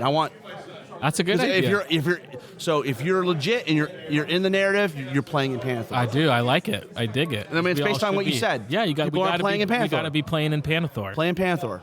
Maybe that could be our tagline. And don't forget, keep playing in Panathor. Keep playing in Panathor. All right. So Ooh, that sounded good. So the goal tonight, are you trying to do some repairs? And you're playing in the doubles tomorrow? No. I got a total F-off day tomorrow. Aren't all your days F-off days? Dude, I'm a serious individual. Yeah. Aren't you working here this weekend? No. Oh, okay. I thought your company was probably sent you here, and you're gonna go to the cigar shops and check. I don't know. Dude, my kind of company goes to the PGA show and stuff like that. Okay. Yeah. All right. Yeah, I don't. But you're playing Adepticlash. I'm playing in Adepticon. What other? Do you have any others? No, you're literally. Oh, So Blake's doing the smart scheduling, Yeah. not overbooking himself. dude, it's the smartest thing you could do. Yeah. If you come, I've done it before, where you're coming and it's I'm booked and I'm running, and then new venue, you don't know where it is, and you're getting flustered, and it's no, Yeah, I'm not new doing venue. anything. Who dis? Yeah. Who dis? This is my first year, and I registered late because usually our cigar convention, the one that I go to a year, is on Adepticon. Yeah. Well, they moved it For you, probably. to Lone Wolf. Oh, I was talking to Ryan about this because I'm like, how is he coming to Adepticon? He has to go to Lone Wolf. And I think he told me. Yeah, he said, oh. So You're making Mark Cox very... Well, Mark's coming here. You're going to hear about him. I already heard from Mark. I was Okay. at Riddle. He was there. Yeah. Mark was at Riddle of Mark, Steel? Yeah, Mark came to Riddle this year. What's going on with Mark? Mark and John What, Green. is he having a midlife crisis and going? Yeah, he's getting around. You know what? The cool people come to Riddle. Yeah. That's true. Well, I don't like home cooking. Where you're going to go to the event and then the person who runs it's going to just win the event. Come on. You don't like home cooking? Well, that the home cooking air quotes. is winning your own event. I'm just Yeah. busting balls. 'Cause Yeah. if I played in Kings of Memphis, I'd be happy to Wow. yeah. Actually, you'd be happy because they feed you all day. win. Oh, well, I would. Yeah. Fridge full of beer, and they feed you all day. I don't know what you want more. Karaoke upstairs. Yeah. It Hot is tub, a pretty fire fun, pit. pretty fun event. It is. So a pretty you're fun playing Adepticlash. Yes. How's the arm? What's in your list? Let's just. Just a bunch of stuff that I have painted. So, I'm literally lower not abyssals, worried about it. abyssal guard. No. My list is abyssal guard. Uh-huh. Couple of Molochs with the upgrade. Couple Cronius. No Cronius. Okay. The Nagiri. Nagari, yeah. With How do they survive? They're probably okay because they're plastic, right? So Yeah, they were good. See, I don't pin my minis. So they just pop off the base. So they pop off the base. Yeah. I don't pin arms. I don't pin minis. I don't pin heads. I don't pin anything because I'd rather have stuff. I'd rather have the crazy glue pop than to have the arm break or because whatever. the glue is stronger than Right, that. Yeah. right. Well, that's cool. So yeah, it's not a great list. I just came to have fun with my friends. I got to look at that. I know it's beautiful. Look at those creepy babies, flying babies. What are those? They're halflings. Yeah, okay. So I just handed Jeremy my babies. my half of the Blue City Brawl army. It's my half, but plus Nagari. So, yeah. So cool. Yeah, it's beautiful with the books. Yeah, Thank it, you. it really did come out great, Rob. It did. I appreciate it. Yeah. It's been fun, too, to get people's... Rob, what did you use for the green for the glowing babies? I just followed like a Duncan Rhodes recipe for ethereal that I used on like a Middle Earth army. It's really just the... I'll have to send you the recipe, but it's really just paint it white, wash it with the... But it's a white gloss, right, too? No. So this is just straight up regular white paint, and then you wash it with... it's a GW technical color. Hex Wraith... I don't know. So I got... Army Painter makes pastel contrast. Okay. And so I want to try those because I'm doing Moonstone stuff, and they have all those ghosties. And then they got a pastel green. Wait, you said Moonstone? You're playing Moonstone? Yeah. The game? Yeah. That's a hipster game. I like it. I'm saying that's you just went up in my There's no way that you're a hipster. No, you're a hipster. I'm not a hipster. How am I a hipster, dude? I'm playing Moonstone, bro. Gen That's- X, baby. Well, Moonstone, and you guys are playing Trench Crusade too. Oh yeah, because that's kind By of the way, hipster. I you have see that played Westphalia Miniatures making Trench Crusade models now too. They're on the bandwagon, baby, and they're sweet, man. Yeah. No, I played since our tournament in November. I've played 7 miniatures games. Yeah. But to answer your question, it's a technical green paint. You brush it on, and then you just dry brush it with a gray. It's really simple. I It really takes want no to try time. this Army Painter because it's a pastel. Yeah. It's a pastel contrast, so it'll be Interesting. really interesting to make like a ghosty glow kind of thing. Yeah. Desaturated. Yeah, I'm looking forward to tomorrow. I think it's really interesting how, as a painter and a hobbyist, you begin to sort of like create like what your style is. Like I look at those models, Rob, and that's very much like your palette that you love to exist in, right? Yeah. Which is like lots of cool colors, but then you do your oranges really well and your reds really well. There's a couple colors where I know like the triad that I want. Yeah. It's like it's your wheelhouse. You feel. I mean comfortable in the it. flesh tone obviously is all Dan, so that's the oil paint that Dan showed me how to do. But the rest of it's they look just great. The face on your Attemptress is especially. the Seductress. Seductress. Yeah. Yeah, that looks really good. Yeah, my Seductress lost a wing. I gotta Does she? put her wing So on. how's she gonna fly? Well, I'll put her wing back on because she needs to fly, baby. Yeah. She got the gnome glass shield. And You gave her the spell. You dirty son of a bitch. 3.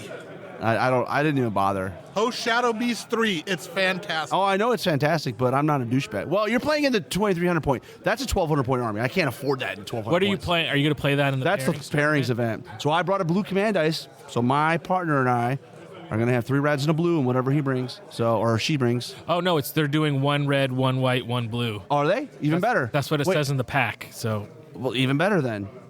I'm going to have to run them down and buy some more dice. Because I literally, this was... at least that's what I think they're doing when I read it. My That's what it packing said. this time was like, I even told Mike, I was like, I am packing so damn tight, you're not going to believe it. There's no cart. There's like minimal, everything is built like Did a you small. drive? We did. Well, then why didn't you bring a cart? I don't want to deal with it, man. It's so, How was your drive? other than the hour and a half we stuck in Chicago traffic, it Oh, was because you got to terrific. get through Chicago. We got to get through Chicago to get to Milwaukee. It was fine. At my age, Blake will get there sometime. But, you got to be, I enjoy the finer things in life. So I like to be pampered and chauffeured around. And Mike is Passenger a very, princess. a funny story. I don't know if I've already said this on the podcast. We got pulled over by the police. And she walks up to the car. She's a beautiful police officer. And she says, sir, I'm not giving you a ticket. I just want you to let you know that in the state of Illinois, that mud flaps are required on a truck. And we have Tennessee plates.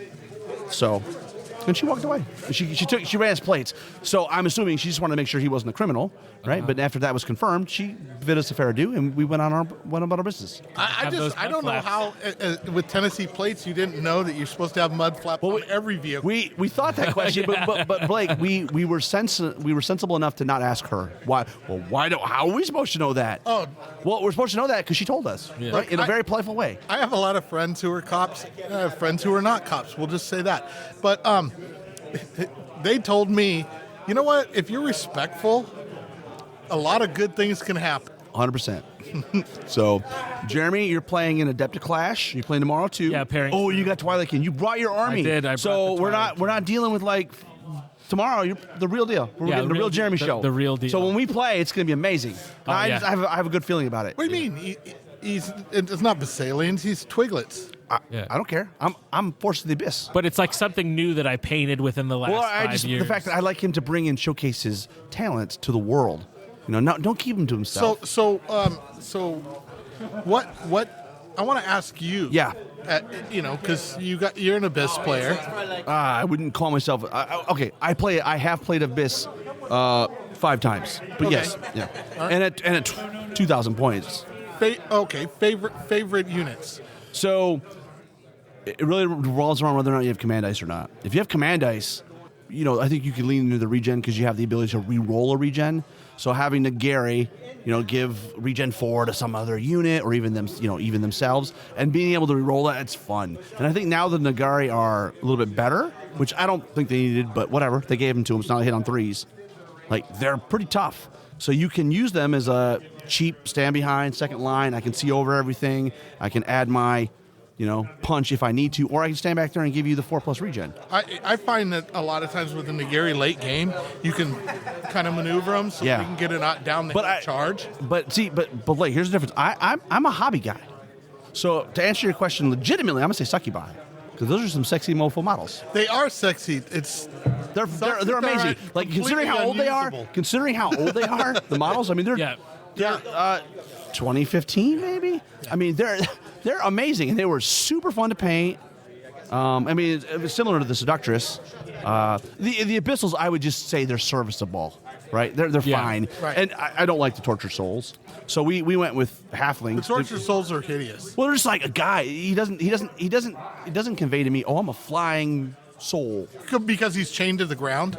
Yeah, those models, they just don't make a lot of sense. So we talked about like, should we use plague models? Should we use some of the something 3D printed? You know what? And then we just said, well, it's a halfling theme kind of. Yeah. So let's just do halflings and ghosts. And make them ethereal ghosts. And I don't know if you noticed, but like all my friends' names have been those guys are harvesting the souls. So if you're a dickhead, your name is on the list and you've already been harvested. Oh, Jesus, nice. I'm on both units. Probably, actually, yeah. Maybe once forwards and once backwards. Yeah. Right? No. I mean, for me, the Abyssals, the Seductress, hands down. Well, Seductress is the best. The best unit the best model in the best unit in the army with the gnome glass shield. It's ridiculous. It's so undercosted for what you fun. I don't think it's undercosted because once you get that and you get the I don't take the I haven't taken the host shadow. I haven't done it's 170 points. Yeah, and that's you want for that 100 points. You expect some work from that. Yeah. Well, and then I will say, when you play with command dice, it does put her into risk. So in our event we played, the undead player can give drain life to somebody. Whoop. Surge over there, move over there, and drain life, and you'll pop the with piercing 1. Right. So I mean, she's not invincible. No. But there's those couple games where you stick them into the cavalry unit, and then they're just we're hitting on whatever 3s, but then I need 6s to wound you, and it's like they don't get it. Do you know how bummed people are when they have a flying horde, and you slam her in the front, and then they finally get away from her, and then you hit them from the back and take the unit out, and they're just so bummed. Yeah. But I love them. I hated the Moloch models, but then wait. Then when I redid them, when I was building them, I learned that if you cut the necks down so that the head fits closer into the body, they don't look as lerpy. They look more. I don't know. They look more beefy. There's a version of a Moloch that I have a resin cast from. It was probably for a board game or something, maybe Dungeon Saga, and Like it is probably, this is the joke, my favorite Mantic model they've ever made. But it is just like this characterful like Moloch ready to bust somebody's ass. Yeah. you know what? But But the metal ones suck. Let's just cut the taste on that. there is nothing. I've played a lot of games. I've seen a lot. There is nothing like getting a good Moloch charge. Oh, they just 100%. melt. And that's why they didn't give them imps, because they're like, no, they're already pretty good. They you know? just anything just goes. Yeah, squish. So to be fair, I don't know what else I'll add to this. This is 1,200 points on the dot.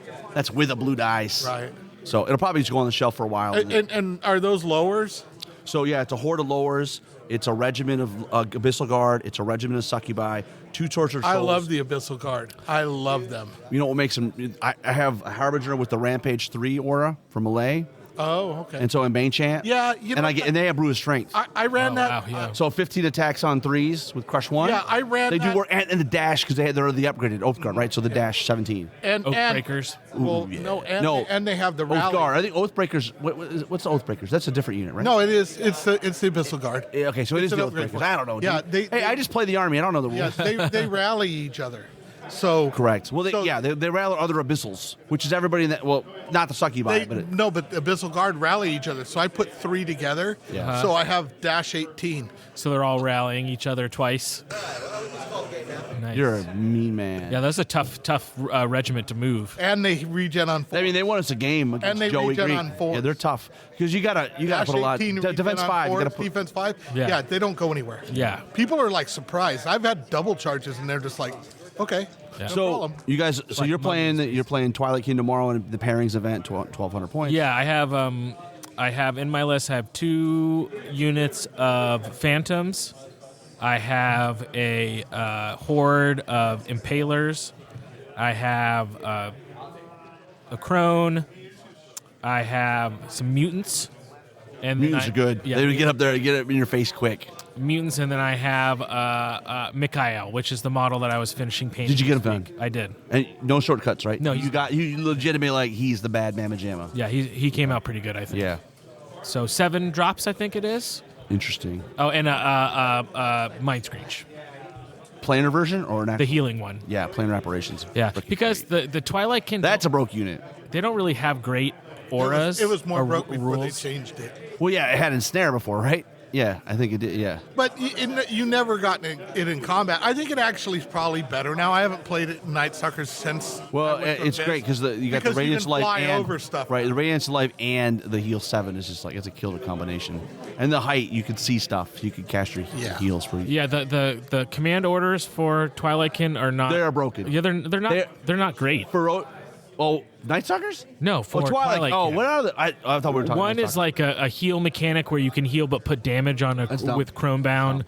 Or you can give something Dread, which is nice, but with Mikhail having Dread, so I'm probably going to use more of my command points on just the the number ones, the movement. The, or get a Heal, wound add back. extra distance to yeah. a spell. Some of I some don't of know, those man. stuff. Because when I played Night Ferocious Suckers, Charge though in Night Suckers is broke. It's awesome. when I played Night Suckers a lot, I loved having Dread just everywhere.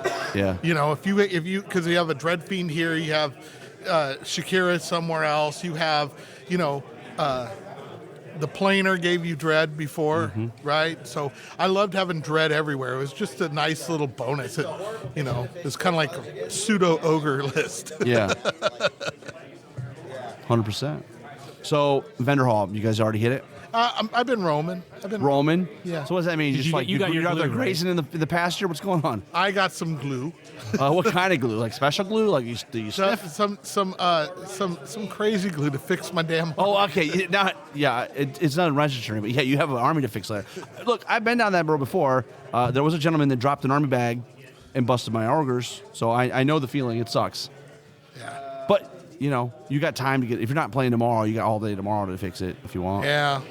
I mean, I am. Or you're heartbroken to the point where is it like I don't want to fix this army. I don't know. Ooh. So Jeremy's just sharing us with some new sticker. Did you get these from the place we talked about? Yeah, from They're so awesome. yeah. When you pick them up, it's just like so. These are stickers for the Masters. Yeah. And it just feels like yeah. So just hand those out to all your opponents this weekend. These are qualité. Yeah, they're really nice. I'm gonna give one to Ryan too. Yeah. But I mean, like you could like You are what you hand out, right? The merchandise you give out. If you give them junky stuff, people pick it up and go, okay. Well, yeah, and This is like a nice sticker. Yeah. This could go on your car. we're really You wouldn't trying put it on to your car, but- create a. I'll put it on your car.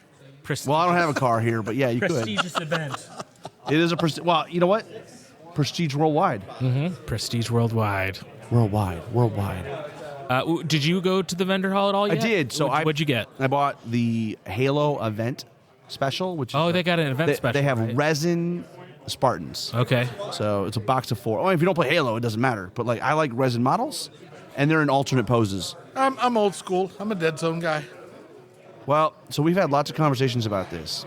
So there's some Dead Zone guys that, they like Dead Zone better than Halo because you have list construction, you have a little bit more ability to tailor. The game is a little bit different, right? And I'm of the other mind, which is I actually like the more simplified version of Dead Zone, which is Halo, where I don't have to build a list right now. I just have 4 Spartans, and it's fast. It's a lot faster. I haven't played yet. But I mean, see, you I'm respawn. You don't really lose anybody. Right. He dies, he comes back. He dies, he comes back. But the thing is, I never played Halo on. I've only played the first one from the regular Xbox. Yeah, in the no, early I never 2000s. played it on Xbox or anything, so I don't have that nostalgia. You're not an IP guy, so yeah, Dead Zone's cool because then you're playing. I was a PC gamer, the master race. Oh my gosh. Yeah. So, anyways, this guy.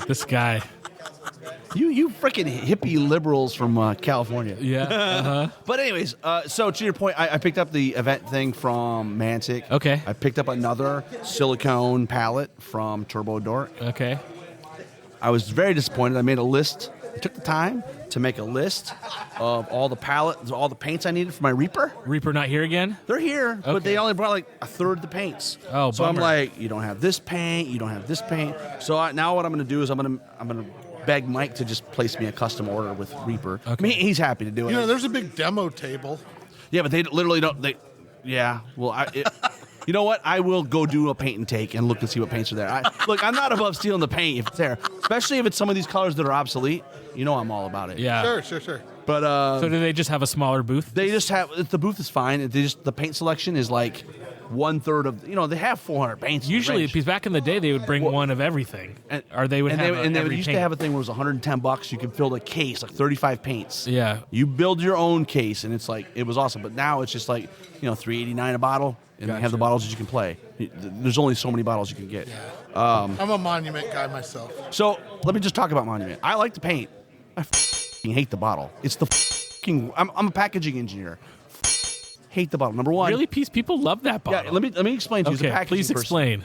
The opening is way too big. When I drop a drop of paint, it's like 4 times the size of the drop that I would put in from Reaper. So I'm wasting like a ton of paint. Number 2, when I close the tip, it's got the Elmer Goo plug cling, right? I gotta wipe the damn bottle off because if I don't, I've got to like peel it off to open it back up. And number 3, every time I've used the bottle, I get paint all over my hands, and I'm just Ow! I'm as mad as hell, and I'm not going to take this anymore. It's way too much paint coming out of there, man. Like it's just like Splurging.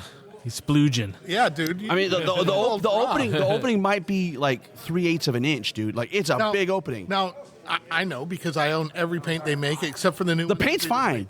The paint's fine. The delivery sucks. And the thing is that you can those bottles will take any top. Well, and so Mike, I think, pointed out that they actually sell a smaller tip. So I'm going to try that. They sell 3 other tips. Right. So I've got to just go to the other smaller tip because now another thing. They sell a craft. Paint tip the other too, issue is I'm a Reaper guy, so my paint racks are not designed for that size bottle. No. So I actually found on Thingiverse they had a rack that I could print for them, and it was supposed to be a 45-degree rack. Mm-hmm. Like that sits on the table, and I went in like stadium seating or something like that. Yeah.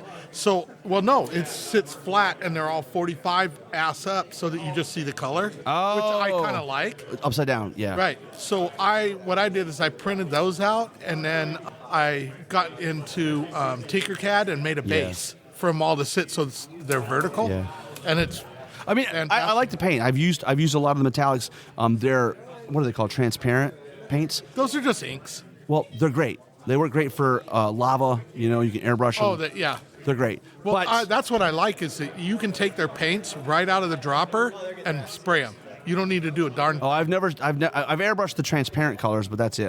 You can take any color that they do. I haven't done the metallics, but any color they do, just put it right in your airbrush. Yeah. And spray. I mean, look, at the end of the day, but I'm old, Yeah. and like the reality is, I know a marketing gimmick. Like the paint's not any better than it. Like there's so many paint companies now, right? But you know what? If you look, there's so many paint companies, but like there's a couple that are like newer, right? And then there's a bunch that have had to redo their paint to catch up. I'm all for tons of competition and people making better paint for us. Sure, yeah. Well, the next big thing everybody's going to talk about is P3, right? P3's coming back, baby, and they're they've already reviewed it. Yeah, so I mean, Steamforge is gonna, there will be a lot of people that like the P3, and a lot of people liked that back in the day. Oh, I mean, the colors were great. I mean, Mike McVeigh designed the original color line. I had some when I was just getting back into gaming, which was probably about 7 years ago. So, I mean, the reality is that once you get into a paint infrastructure, it's hard to go away. It is like hard. my style is like I paint dark to light, typically, maybe with some washes, but usually not a lot of washes. So I just like Reaper paint. There's a lot of flow aid in it. You drop it out there. You don't have to add a lot of anything. You just go, and it blends very. It is a layer paint, right? It's very designed to blend in. I've heard that about it. Like I said, I'm. But I liked them. I mean, nothing wrong with the Mountain Muhammad. I have a bunch of the colors. I'm just saying, that was just kind of throwing because you were doing the, the Reaper this, Reaper that, and I'm like, I'm a monument guy. Well, I mean, the other thing is, the other rule I have is I don't want to mix colors. Right. And Reaper has 450 colors, right? Like literally, I never have to mix a color. Right. All right, we're back. It is later in the day, after firefight on Thursday, and we're with one of the combatants. I'm going to let you introduce yourself. Derek Seibert. And you are from Ohio. I am from North Sandusky? South of Sandusky. Okay. See, I'm messing up already. A mile south of actual Sandusky. We are upriver. Okay. Oh, is it Upper Sandusky? That's why it's Upper Sandusky. But it's south of Sandusky. Yeah, but it's up the river from there. Okay. That's weird. But, you Ohio guys.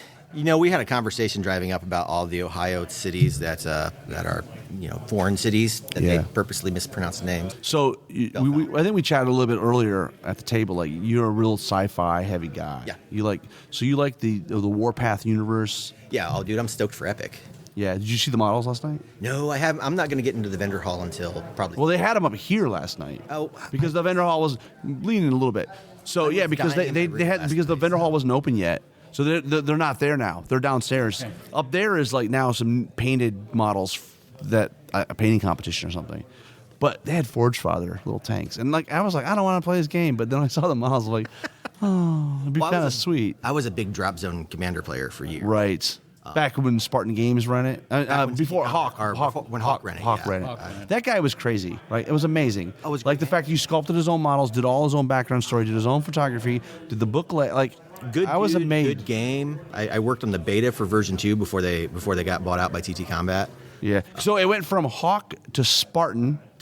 Hawk to TT Combat. So it never went to Spartan. Never went to Spartan. Okay. Spartan I think was having problems the same time Hawk was. Okay. All right. Yeah. So now they're with TT Combat. I know one of my friends, Ben Stoddard, he just bought into Drop Zone. How's the game now? What drew me to Drop Zone initially was it was like a really hard sci-fi universe. Yeah. So it pushed that plausibility, and that under the new ownership that's kind of gone. It's more just like pretzel throw. Well, and I think what's interesting about TT Combat is it feels like they're buying the Dystopian Wars, whatever, right? They're just buying other games and they're really releasing them. So.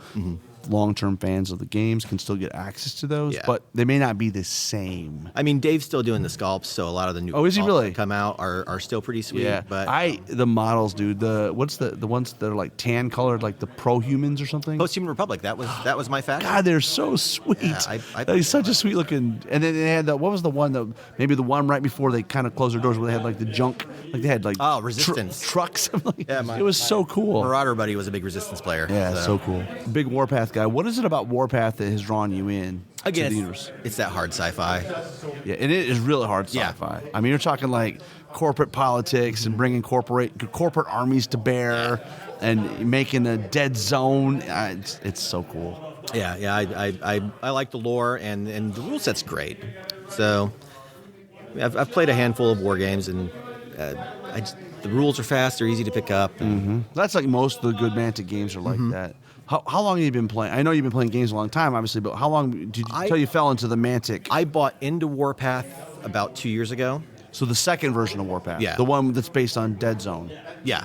Okay. I'm sorry, Firefight. I bought into Firefight. Oh, Firefight. Sorry. I knew what you meant. Yeah. I knew what you meant, which is the second listeners version. probably Because, I know mean, they what did you a Kickstarter a long time ago for Right. Firefight, and it was more of like a 40K type of thing. Yeah, and second edition hit and was really well reviewed. So I picked up a starter, and Yeah. I couldn't find anybody that was like, oh yeah, it's interesting. So it kind of went on a shelf. Yeah. And then when Epic got announced, all of my old Drop Zone friends were like, hey. Are so you guys playing it big time? Yeah, you all everyone- kickstarted it. You're all everyone went on ready to Kickstarter. 3D print everything. And I will say the plastic models. Now, one thing that was interesting, I like the round bases. I didn't know because Epic guy, back in the day with the either Right. the hexagons or the long strips. Yeah. I'm talking. And by the way, we're joined by the progenitor of all things Omaha wargaming with Russ Barnes, old Outlander, and yeah.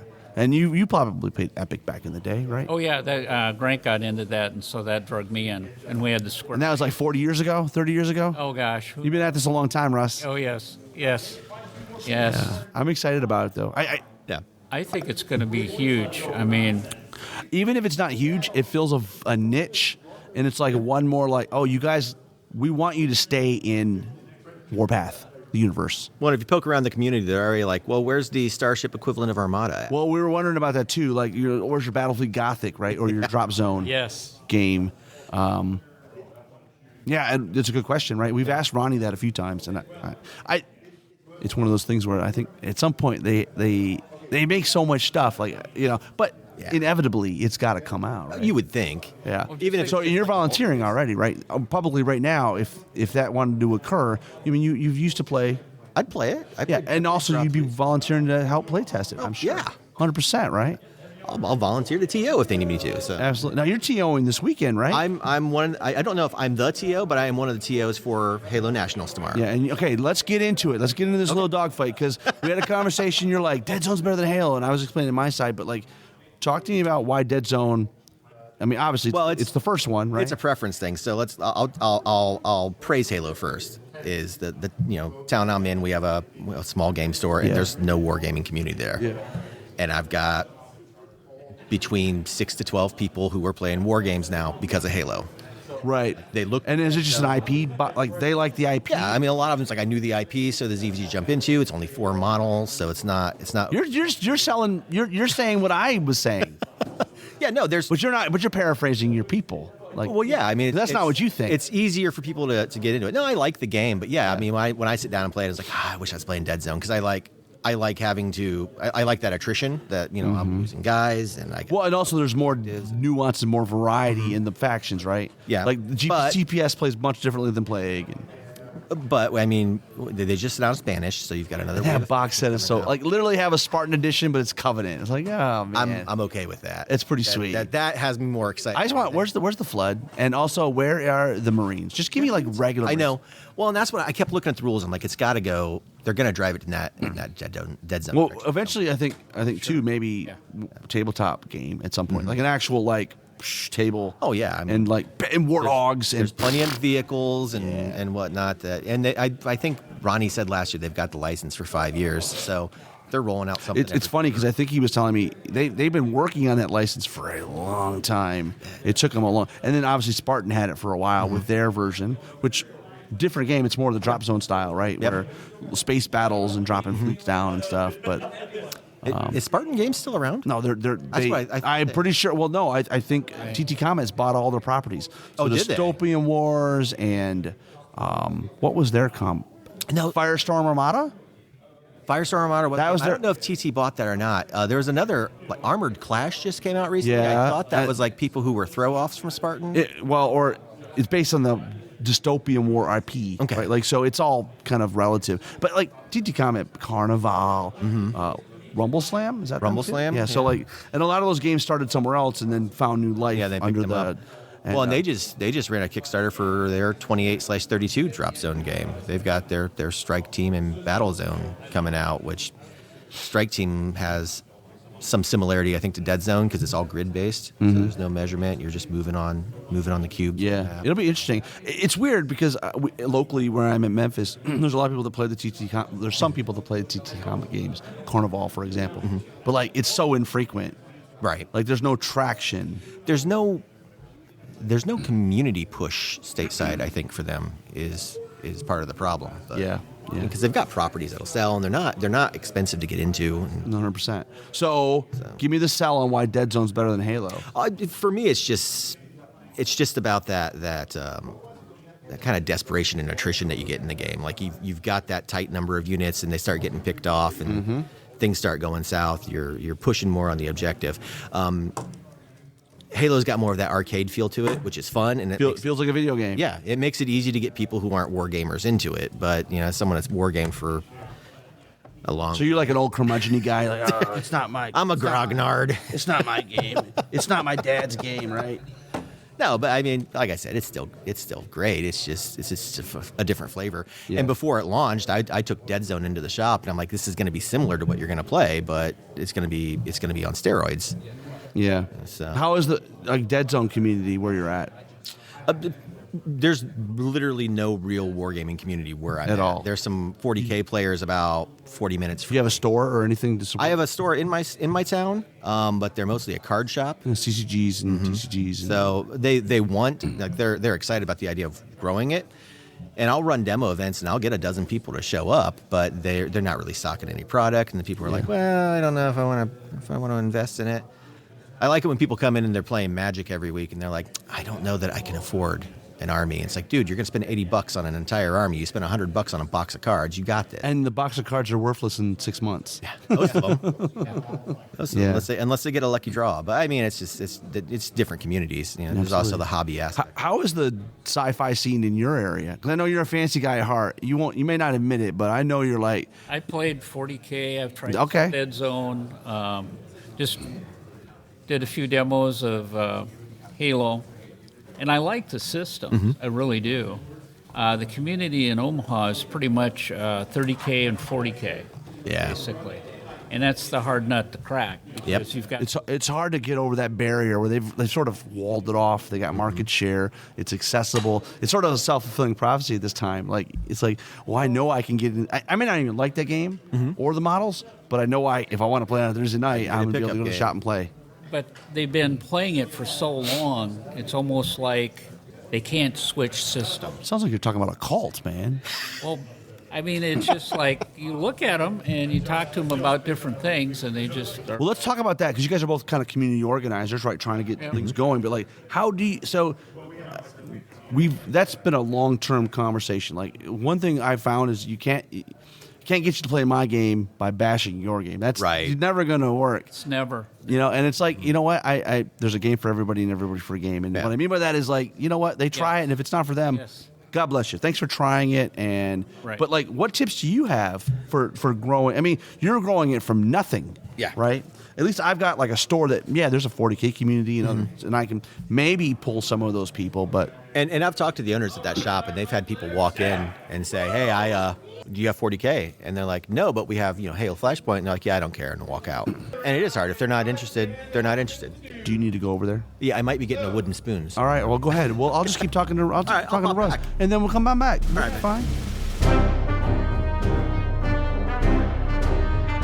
What's up, Rob and Jeremy? We're Friday morning at Adepticon. Pairings today, what'd you bring? Twilightkin, 2 Phantoms, Impalers, Mutants. I got Mikael, a Crone, and the healing Mind Screech. Right. So 7 drops. It's always interesting when you're playing a doubles event, and this one especially because you don't know who your partner is. It's so much fun. The idea of it, there's no idea. It's gonna be like Wild West. You just don't have no idea. I mean, they might be a competitive player. They may be a hobby guy. They might just be new. You just don't know what. Maybe you'll get one of each. Or the best, but even better is you might show up at the table and there's 3 new people that you didn't know. Yeah. Before. Yeah. Which I think it's cool. It's like an ice cream social, right? As you said. Yeah. It's like a Catalina wine mixer. It's a Catalina wine mixer. That's right. Yeah.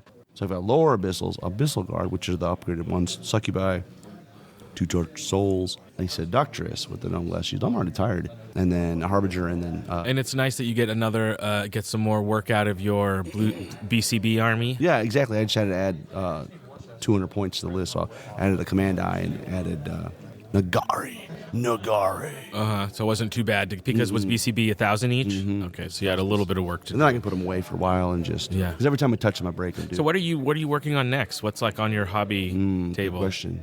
I'm ruminating the. Okay, so you're kind of in between projects. Yeah, I'm doing the divination. So I have terrain that I need to build. We got Kings of Memphis. Oh yeah, all that awesome stuff that the War Room they did, and I had some other stuff too. And I need to finish Chase's table. So that I'll probably build a couple tables for the event. Dude, we haven't really nailed it down yet. We want to play some games on Friday night, like open. Not really a competitive thing, but just show up. We'll have a bunch of different game systems there: Champions, Halo, Armada, and maybe reward points for participation, and then maybe there's some prizes for that. Oh, that's cool. And so, but I would need to get my Champion stuff when it comes painted. Yeah. Get my Halo stuff painted.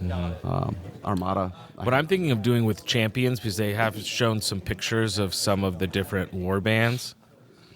You might be able to get that on the table quicker. Maybe it's only 30 models. Yeah, and then maybe you already have some of that stuff painted, right? The company box, you'll get a hero, bespoke hero. You'll get bespoke cards. I think from some of the photos and stuff, you can figure out that these are hard. Here they're demoing the Basilean and but it's like Basilean Spearman, and crossbowmen, right? Yeah, so there's some stuff that you may already have. It's basically a troop of knights, which you might want to wait for the new knights. Yeah. Then they have crossbowmen and then men at arms. Yeah, so it's like the heroes are really going to be the new, and I'm really curious. We've been hearing a lot about this new master-crafted resin. Well, I've got some of that in my hands because I bought... Because the new Halo? The new Halo, guys. It's good. It's crisp. Is it good? I'll have to take... Blake was telling me I should take a look at it. It feels like it's a little bit more durable than some. Okay. Right? Awesome. No, I'm excited about it. So what are your expectations for today? Oh, it should be fun, Getting in some games with new people is always good. A good way to sort of kick off the weekend. All right, well, we're joined by Jeremy Kidd. Georgia, but where in Georgia? I'm up in Dahlonega. It's like an hour and a half north of Atlanta. Well, that's good. That means you're just closer to us. Yeah. This is your first Adepticon? It is. First time here. Got here Wednesday, which I thought was day one. It's day 0. Yeah, or day negative. However you want to look at it. Yeah, it's like the pre-event. Yeah. Wednesday's like set up and people are just... But I still, not getting here on Wednesday this year, I feel like I wouldn't do it. I was bummed. I'm not, there's no way I'm going to, I can't spoil that party. Because you got to be here. And then if you want to do something on Thursday, it's impossible to do it based on travel. No, because your first day here, it's a loss, really. And this was a little harder for us to get to. I don't know. You guys, did you drive too? No, I flew in. Okay. So was it Atlanta? Direct? Was it direct flight? Yeah, Atlanta to Milwaukee. Oh, well, that's good. Flight. So you live in the other place? I guess, yeah, because we had no direct flights to Milwaukee, whereas in Chicago we could fly directly to Chicago, but so it was a long time. I hear him poo-pooing on this new venue. No, I like it. No. Just last night figuring out what to eat, the fact that there's tons of stuff within walking distance, so far I'm giving it a thumbs up. It's awesome. Yeah. I think we, on our end, and we get Jeremy, well, I don't think you have anything to compare it to, but on my end, it's the extra traffic was a little bit of a bear, but... And the cost, maybe, I don't know, because there's parking is not our hotel doesn't have parking, so you got to pay for parking. Oh, gotcha. But I don't know. The venue space is just so much bigger. I don't know. Yeah. What are your thoughts on this? I mean, you do other events, right? You do other big conventions, right? Well, this is the first biggest convention. Most of the stuff is local GTs, so this is awesome. Tons of space, tons of things to do, lots of area you can go to. There's tons of food around, able to walk over. There's a converted train depot nearby that has a bunch of stuff like a mall now, and a big food court in there. Had some amazing ramen last night. Did you come Was solo? that the 3rd Street Market by yourself? Yeah. That's the man of my own. That's what I would do. I'd be like, I want to go to this event, and nobody wants to go. Cool, I'm on my own. I'm going. That's it. That's awesome. Where are you staying? Somewhere right around the venue? Actually, no. I had to. stay across the river. So I'm either walking. How did that happen? The price was right, and yeah, I got the hotel locked in at like 120, 130. Oh my gosh, it's so cheap. Yeah, that's so much cheap. better. So you're just Ubering it over? Yeah, I was walking a little bit, and then my steps per day skyrocketed. You're like, my body is not available. I'm willing to pay for that Uber lift. Well, let's get your take on this, right? I mean, first Adepticon. Give us the whole, like, what was the initial reaction when you got here? Man, overwhelming. It's just gigantic. What a word, overwhelming. That's a good word. And we're joined by Dreadpath Zone, Tyler, who paints. He's Technically Dreadbath Zone, but I haven't seen much Also you know why? stuff on there Because lately. he's now a hobby guy. He's not about The artist formerly known as Correct. Dreadpath Zone. That's right. That's right. So, overwhelming. Yeah, the space is huge. Being able to go around and find stuff really took the first day to just kind of get my bearings and look around, see what's here. And then you wait for day 2. The convention center, this layout is a little bit more confusing for sure. It's kind of a maze, like what's upstairs, what's downstairs, what's left, so what's big right. It's spread out, right? Like, and yeah, you really have to almost have the app to see where am I going? The spread is nice though at the same time because then we have our area here and it's like a great home base. Well, and I think too, it's with the Mantic room. Like we've always had a room, but like now it's our room by itself. We're not sharing. Because in the past we'd set up and like, oh, you need to shift down 2 tables. Oh, there's no room for the podcast. Can you shimmy over here to the wall? And I like that not only do we have the room, but we have the area outside the room. So and it's at the end of a hallway. So it really is like a wing dedicated to all Mantic I don't know if stuff. you've gone to like where they play some of the other games. Like those are like enclosed rooms with no natural light. We have like a foyer, right? And the light comes shining in. There's a balcony like right over there. It's pretty 100%. nice. Yeah. I gotta know, what's the first thing you do when you get to Adepticon? What was the first thing you did on Wednesday? First thing I did was try and find this room. Try and make sure I know where I'm going to be most of the time. It is so big though. Like, where do I go into this building? Because when we got here, like some of the entrances were not open because they have a security checkpoint. Which I'll be honest with you guys, when I got here, I was like, I don't want to go through security. Like, I don't want them to be like, please open up the 17th box of microphones, please. But I've been in and out, and like I've never been like you run through this system and that's it. Yeah, and they're extremely friendly. I mean, maybe it's just that Wisconsin nice, but they're so it's friendly. Crazy, like that Midwestern. They're always like, "Hello, sir. How are you doing?" And like, "How can I help you? How can I be of assistance?" It's like, this ain't Chicago. So, what were the highlights so far?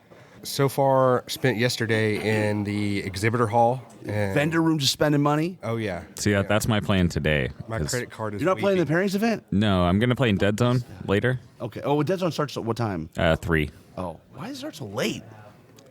So I can have time at the vendor hall today. Did you pulled some strings? Said, look, I don't want to do a 9 o'clock start for Dead Zone. Me personally, I don't care, but I do finally have a schedule where I can go to the vendor hall and just like hang out and not feel like I have to be right back, and like on a rush. So that's gonna be nice. I haven't done that at all yet. I've like set foot in there and walked right out. So it's gonna be fun. I'm in the same boat though. I didn't overpack my schedule this year, but like I have only dabbled for an hour at the vendor hall.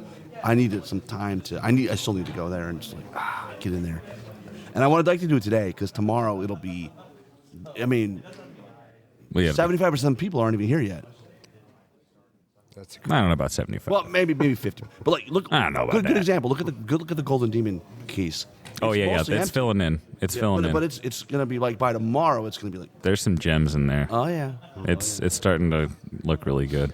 Although I haven't seen anything yet that like jumped out at me to the point where it like completely blew my socks off. So You'll I'll reserve hold judgment. Yeah. Not that I have any sort of judgment power. So you went in the vendor room. What'd you buy? I know you spent lots of money. Oh yeah, Cool stuff that you probably didn't need, but you talked yourself into it. So first thing, stopped by Winged Hussar. Winged Hussar, yeah. Yeah. Brandon Rossbond, and was Ben Stoddard over there when you went over there? Ooh, which book? So I picked up, it's the dwarf book, the first one of Pride of the King? Pride of the King. Pride of the King. Did you get him to sign Excellent it? choice. I haven't gotten anybody yet. So. Excellent choice. That's a You should really get him. good one. Ben is here. He might be playing. Do they have Rossi's book down there? I'm sure they do. Honors Price? Yeah. They do. because I want to get a physical copy of that. I'm so disappointed Rossi didn't make the trip over. Like, he's such a come on, dude. Yeah, he doesn't usually come to Adepticon. Corey and his gangers are here. 100%. It's tough. I mean, when you live in the Oscar the Grouch trash can, it's hard to get out. Yeah, it's hard to get out of that can. Yeah. Fair enough. Fair enough. Big Bird asks you to do a lot of stuff on Sesame So, Street. you went there and checked out their books, and did you get a chance to talk to some folks? Yeah, we went there, got to talk to, I believe it's the editor there. Brandon. Mm-hmm. And then meet his wife and kid, I expect it is. That's awesome. Super cute. And then went over to Manic Booth, got something for the wife because she started playing with us.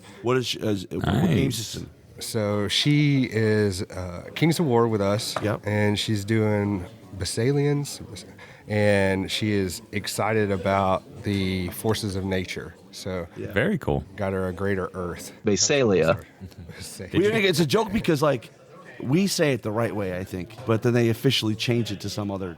Yeah, who knows? I don't know. It's just a meme at this point. It is basically it. But It's like that combination of vowels you can say 3 different ways, and then they pick the way that no one would ever say. well, what's funny is like if you read the fluff, there's other like things that they mention. Like I'm looking at this word, I'm like, I don't really know how that would be pronounced. I'm like, that's interesting. So I'm excited. Like when we get to that point where they're maybe digging into some of those areas more, and they have to officially make a determination on, okay, this is going to be the official pronunciation. If your wife is big into forces of nature, did you take a picture of the big game? Yes, I did. Okay, yeah, because that's a spectacle and a half right there. Just wall to wall forces of nature. So it feels like 16 feet of nature. Yeah, it's pretty great. If that doesn't inspire some sort of forces of nature army, I don't know what would. So what else? It's a big room with a lot of vendors. Battle foam, stopped by there. Got a case shipped to me, which is good. What case did you get? The 720 or the 720? Yeah. It's a good mid-sized case for like a couple $1,000-point army. Yeah. Did you get the Magna racks? I did. Did you get sliders? Yes. Good. That's good. This guy knows what he's doing. He didn't make the rookie mistake of buying the regular Magna rack. So that's their magnetic system? Yeah, well, they have one that doesn't slide out. Okay. A Magna rack, but the Magna rack slider. But it just fits in the 720? It does. So if you have a 720 already, you can buy just a kit. You can buy a bag upgrade That's kit. interesting. Now, I will say, if you're buying, anybody listening, if you're buying a bag, like, hold off, because they just came out with a new version of, like, the 1540. It's got, like, more pouches. You know you like your pouches. I do. Extra zipper. He's a pouch. He's a zipper guy for sure. I'm so into, like, the toolbox. It's, like, hard-pressed to get me off the toolbox. I was talking to Mike, my store owner, last night, and I used to be a table war guy.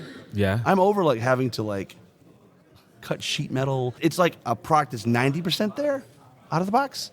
No, I want 100% out of the box. Yeah. So now I'm battle foam all the way because I'm like, buy the kit, snap it together, done. I don't have to mess with it. Yeah, I'm really excited about it. I'm going to see how much I can stuff into it. It depends on what. That's what she said. Yeah, that's what she said. Yeah. You know what? The problem Such a war gamer thing to say. It is. I'm so excited for my storage opportunities. Yeah. Yeah. Well, I'm really thinking those pouches are going to come in really handy for my widgets. I can store so many activities. I can store my widgets. But it depends on the army. Like I know love the it. Basilean and Salamanders have this Phoenix. It's 7 inches tall, and it was the rule of my existence. So you got a 720 with the Magna slider kit and delivered to your house, and you're ready to rock and roll. That's a good purchase. That's a very good purchase, and it's a good size. And I went ahead and got, I think it's their like mini version, the little mini red one that's popular here at the event for Halo figurines. Oh, nice. Getting into those, I got the Spartan edition, and I went ahead and ordered the Banish, Yeah. Which is basically the Covenant. So Spartan. you basically got it all at this point. I'm super excited. Yeah. Did you- the are you Banish playing? is what's going to unlock that game. It's going to make that multiple factions. It's what's going to make that game like 'Cause right now, Spartan really Spartan take only off. goes so far, right? Yeah. So I'm excited for the Banish. I did play that for They're the first time last sweet. night. How'd you do? Halo. It was good. Just roll 8s. Yeah, I told you I that. summoned my inner, like I had the little angel of Tyler on my shoulder, and I was like, how do I win this game? And he's like, just roll 8s. Yeah, that exploding 8s will like add up super quick. Yeah. Except in Halo, you can explode 7s on some stuff, right? Yeah. Oh. Some guys are better exploders. Explode 7s. But it was good. I mean, whatever you want to say, this Dead Zone is a clean game. So you take that as the skeleton of the DNA. So- yeah, that's exactly why I was like, oh, this is going to be great. Maybe Like, we'll have this once they announced conversation. Halo. We've been talking about like the differences between Dead Zone and Halo. My opinion is that I actually like Halo better because it's less complicated in terms of I don't have to build a list right now. I don't have Sure. to build a list, and it's less models, and it's more energetic. But Derek, that's been running, is going to be running some of the Halo stuff today. He's like, no, I like the Dead Zone stuff because there's more options. Yep. It's crunchier. You get some vehicles. Exactly. At least now. So, We'll see how Halo grows I'm into assuming, itself too. But you're in the Dead Zone camp. If you have to pick between the two, you're picking Dead Zone. Well, I've also committed a decade to Dead Zone. Hey, so I've got all the Dead Zone stuff. So I haven't actually technically played Halo yet. I just know how it One thing I liked operates. in Halo was the weapons that like weapons are dropping at different locations on the map, just like the video game. And like it was, I had like such a cinematic moment where the missile launcher dropped right next to my sniper. He picked it up, he shot it into a square, and all these guys fell off this building. Oh, it it's was so like, good. Yeah, it was just like one of those really nice cinematic why we do wargaming. So Jeremy, you have some explaining to do. Why weren't you playing Firefight, and how dare you? Yeah, I know. Well, I was going to ask you how that That's was. why I sat down over here. Is just to give Jeremy a guff. I deserve it. Well, I was like, wait, where's Jeremy? It's Wednesday. Well, I come in Thursday. But like now I know that you've lost Thursday. So like there's nothing you can do. So Ben, this is Jeremy Kidd from Atlanta. Or not Atlanta, from Georgia. Georgia. And I was like, he bought Pride of the King yesterday. I'm like, why didn't you have Ben sign the book? Absolutely. Yeah. He's soon to be a super fan because that book kicks ass. That book does kick ass. Yeah. And we want Ben's more. like, I know. And we want more. I appreciate it. Thank Well, you. to be fair, And Ben, we want more. the only Where Kings is of it? War writer I the have tier good is news Ben, on that. right? Where's Mike Rossi? Where's Mark Barber? Where's all these guys? Like they write books, but are they real? Are they legit? They're not here. I know one legit guy. Yeah, is Mike Rossi actually a Chat GPT samurai karate creation DNA crafted in a laboratory? No one knows. Just go into trash can. ChatGPT. Yeah, put into a trash can. Oh my gosh. ChatGPT, write me a story of dwarves. So Jeremy, what else? I mean, you it sounds like you're spending some money. I know there's more. Oh man. So other stuff was just some figurines for the kids. Got the wife some dice. What figurines did you get for the kids? Some little like 3D printed salamander kind of deals. Okay. And like toys to play with almost. Yeah. Cool. yeah. They're young, so they're like 2 and 4. So. He's a man of culture. He would say miniatures if they were miniatures. You know what? You're right. He understands the nuanced distinction of such things. And last on the list, I got some stuff from Game Envy. I know you're a big fan of. I love the palette. which palette did you buy? A palette? I didn't get a palette. I've already have one that I just bought, but I did get their light. This is what you were looking for. Yeah. So Rob was looking for that. Try it yet? I have opened it up and turned it on in the hotel. Super impressed. Yeah, I need to get one. You better go quick. Well, I think the thing for me now is Mike carries Game Envy stuff. He's got the whole line. Oh, well, then that's cool. Buy it from your local game store. Yeah, but I'm like, I want it now. I want to take it home. I don't want to wait for Mike to get, to get Back to the topic at hand, Yes. Jeremy. Oh, yeah. Firefight. Come on. Yeah, I know. It's just this. What up with that? This trip, I'm staying with Blake, and he's only here for Thursday through Monday, so it was more of like I had to stay with so I just It's wasn't so here on unfortunate Wednesday. you don't know anybody you can I'm play trying to Rob, make excuses, but yeah. there really is no excuse. My follow-up question is, how dare you? Yeah. How did you brought your Snow GCPS? I did. How'd you do? Well, I accomplished my goal. I got the best painted Player's Choice Award. You're welcome. Nice, because that's a beautiful hobby army. That's mainly the reason I brought them. I really had fun. I killed everything I encountered, but that Including didn't necessarily mean I won the game. Okay, but you killed murdered. 1250 I points. There was a lot of hard. muck duck. So yeah, it was a 1250. You killed his whole army. He was It talking was about 1250. My lowest kill total was 975. Jeez Louise. Every game was 900 plus points of kill. Just murder, death, kill. But I don't know. I have gripes about the first scenario, the bodyguard scenario. I just feel like matchup wise, it's not actually possible for a shooting focused army that's like on the slower side to beat a super fast melee army in that scenario. Gotcha. And that really bugs me. Because I just hear excuses. Well, that one's a little bit of an excuse, but I challenge anyone to tell me how I could have played that better. Because I killed he had 4 models left on the table, and I lost by a ton. I don't know. We do results. So I went 2 and 2, and I had a really, really good time. All the games were fun. I got to play 4 different armies. Awesome. I feel bad for Volker because he played The guy from Germany. Yeah, but he says he gets to play against enforcers at home pretty often.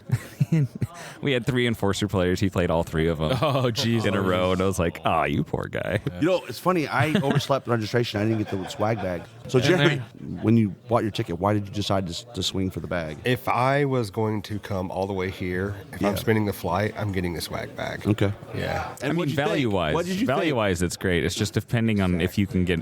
I don't know. It's usually just a bunch of stuff that has a lot of value, but maybe not to you. That's why I would never spring for it personally. But I would have sprang for it. I just overslept and didn't.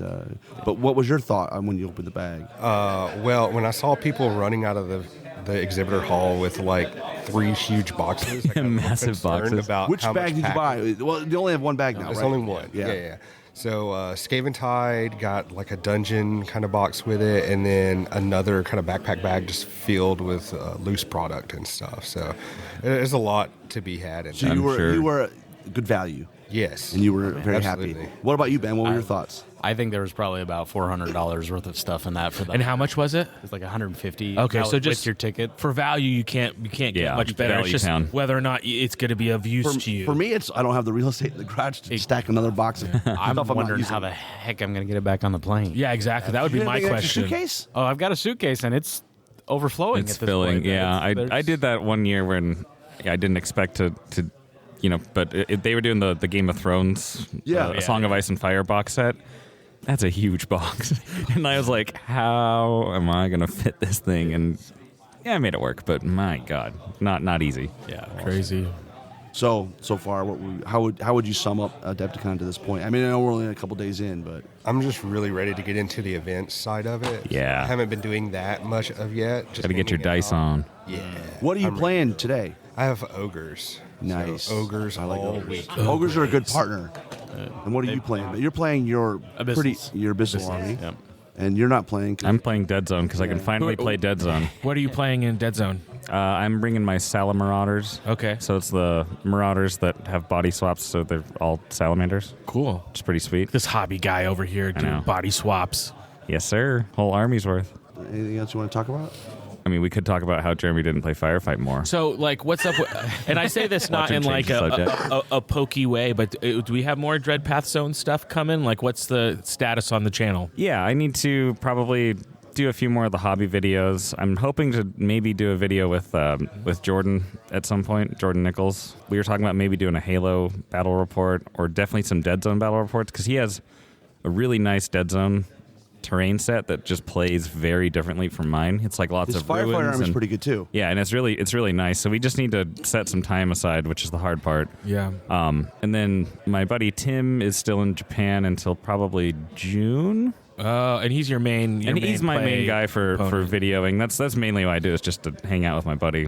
So we'll see when he gets back. I'll probably hopefully non-committal more stuff. Well, I'm working on some romance, spicy fan fiction with Mac the Knife. There's another reason why they call him Mac the Knife. Oh, so I'll let you know. Some lore. Yeah, I'll let you know when that deep Mac the Knife lore. It's very deep. When that fan fiction gets done, I'll let you know. So what are your, you haven't been to Adepticon before, haven't been to maybe a big tournament. What events have you been to, Jeremy? So the other ones I've been to Siege of Augusta, right? I've went to... You've been to Forge? Mm-hmm. Did you go to the one in Carolina? I have not. That's my next one. Carolina Cryptid? Yeah. Excited to go to Cryptid. Yeah, it should be fun. And then they have really heavily progressive scoring, like crazy progressive scoring. So it's different. And then I held one at Warzone. Yeah, how'd that go? Your first time it was part of a convention? Yeah, it was a little small, but it was great to get a foot in, get it started. And the first time we ran an event a long time ago was 8 players. We're like, all right, we'll play with 8. I mean, that's it. And then next time it's 12, and hopefully it grows. Let it grow. What do you got planned for the weekend? More book signings, obviously. Well, I've got the Wing This Our seminar tonight, which means I'm actually going to have to skip out of the last round of the pairs tournament, but I've got that today. And then I've got Adepticlash over the weekend, so lots of. And you're playing Ogres the whole weekend? All weekend. And you're playing Abyssals the whole weekend? It's nice. I'm playing Abyssals today and then Goblin. Well, I'm playing, air quote. I saw your Abyssals with the books that you sent me pictures. Oh, thank you. Yeah, it's They're cool. Awesome. Yeah. That's so cool. I love it. I just wish they were a little more robust. Every time I pick them up, it's like... Just when are you going to start taking time on your armies, Rob? That's my question. Like Jeremy amounts of time? Because no one takes Jeremy amounts of time. To the point where like, true. guys, this model took me 10, 15 hours to put the one color on. Yeah. This year I'm actually getting stuff done though. For me, maybe not for you. But you have for been given me. enough that you have. Oh, I can't take it anymore. I'm like Matt's like, oh, I can't do an Australian accent. Yeah, That's it. you gotta put some primer on that. That's what is that? Liverpool or something? It's like the Beatles. The Beatles. Beatles. Yeah. What you got going on there? Yeah. Yeah, On to the do Yellow a Submarine. Croja, you gotta get real close. You gotta get down in the throat. But he's not too outbacky. So Oh, it's not, he's good. Not, So not You get him terrible. on. Well, he doesn't play Dead Zone, so Yeah. he's got time on his hands. Yeah, I just sit there and listen to Croja's voice over and over in my head until I become. Don't threaten him. me with a good time. Pick a sticker. Yeah, Are you I got gonna- one. It's on you my got case one? already. Did you get one already? Stickers are Okay, spicy, here. man. They're This is great. for our U.S. Masters that we're holding this year in the beautiful Atlantis Casino in Reno. Listen to this shameless plug. Yeah, it's going to be awesome. Yeah, you come to the record with countercharge if you're at an event, come because you will get swag. Yeah. Well, good luck today, guys. I hope everyone has fun in their games. Thank you. And look for Pride of a King Part 2. Does it have a name? Yes, it does. We have a working title, but I'm pretty sure it's going to stick. It's The Argument of Stone. It's in The Argument of Stone. Yes. So dwarfy. Very dwarfy. Love it. and it's in its final round of edits. You're moving- Yeah, we're moving on it. So Has Ben heard our new catchphrase? Playing Panathor. playing Panathor. Playing Panathor, Because you know baby. Jeremy's supposition is that that's people good. are I like not. Their headcanon is they're not playing in Panathor. They're not invested in Panathor. And that's the next step as a community. We need to start playing in Panathor. I think we're up to 15 novels now. That's awesome. in the world. Like so, we've got lots of lore. Just- And a whole game system coming out with all really cool champions that hopefully maybe we'll be hearing some adventures and tales. yeah. I'm excited about Champions. They're demoing it starting tomorrow. Yeah. and Sunday. I- I'm not going to spoil their fun just yet. Yeah. But I'll spoil it after Adepticon. Definitely. But yeah, it looks cool. They have commands, but there's no command dice. So I guess there's no resource mechanic where you have to it's more like War Machine where you. They have said you can give 3 a turn on our and it's done interview. face down. Yeah. So you put the token down and then look, I got this extra +1 strength or whatever. Yeah. It'd be a great resource for some cards then. It's obvious you can see that they're testing some things for fourth, right? And I don't know what will stick, but there's some, you look at the army and you look at how their game's played. There's some obvious things. Yeah, I think it's a good time to be a fan of Mantic games. I think there's a lot of. It's always a good time. It's not just now. Especially now. We have this coming out. I'm looking forward to Epic. Warpath is going to be awesome. Did you see the models yet? Yeah, they're just. God, I had no interest in playing the game, and then they had the little. They're even smaller than I thought, but not in a bad way. No, Kind of like, oh. I was like, Oh, this you'll is- be excited to know this about is this. so awesome. There's a book of lore coming with it too. Oh, nice. Yeah, that's awesome. Because their Firefight universe is so dope. So Yeah, and I love First Strike. I want more in that world because it's just such the a wide Warpath open universe is not Yeah. supported as much. Yeah. I think. and it's distinct. Maybe you got to get Ben to be like, I But love it's Dead such Zone. it's let's such a go. great base layer, and then you can do Lots of them. lots of different someone stuff. who- Just pick a sphere, and then it changes the whole tone of whatever you're doing. So if someone is new to any of that universe, what can you give me as a little small primer for it? Oh man. shutting up. Okay. Let's see.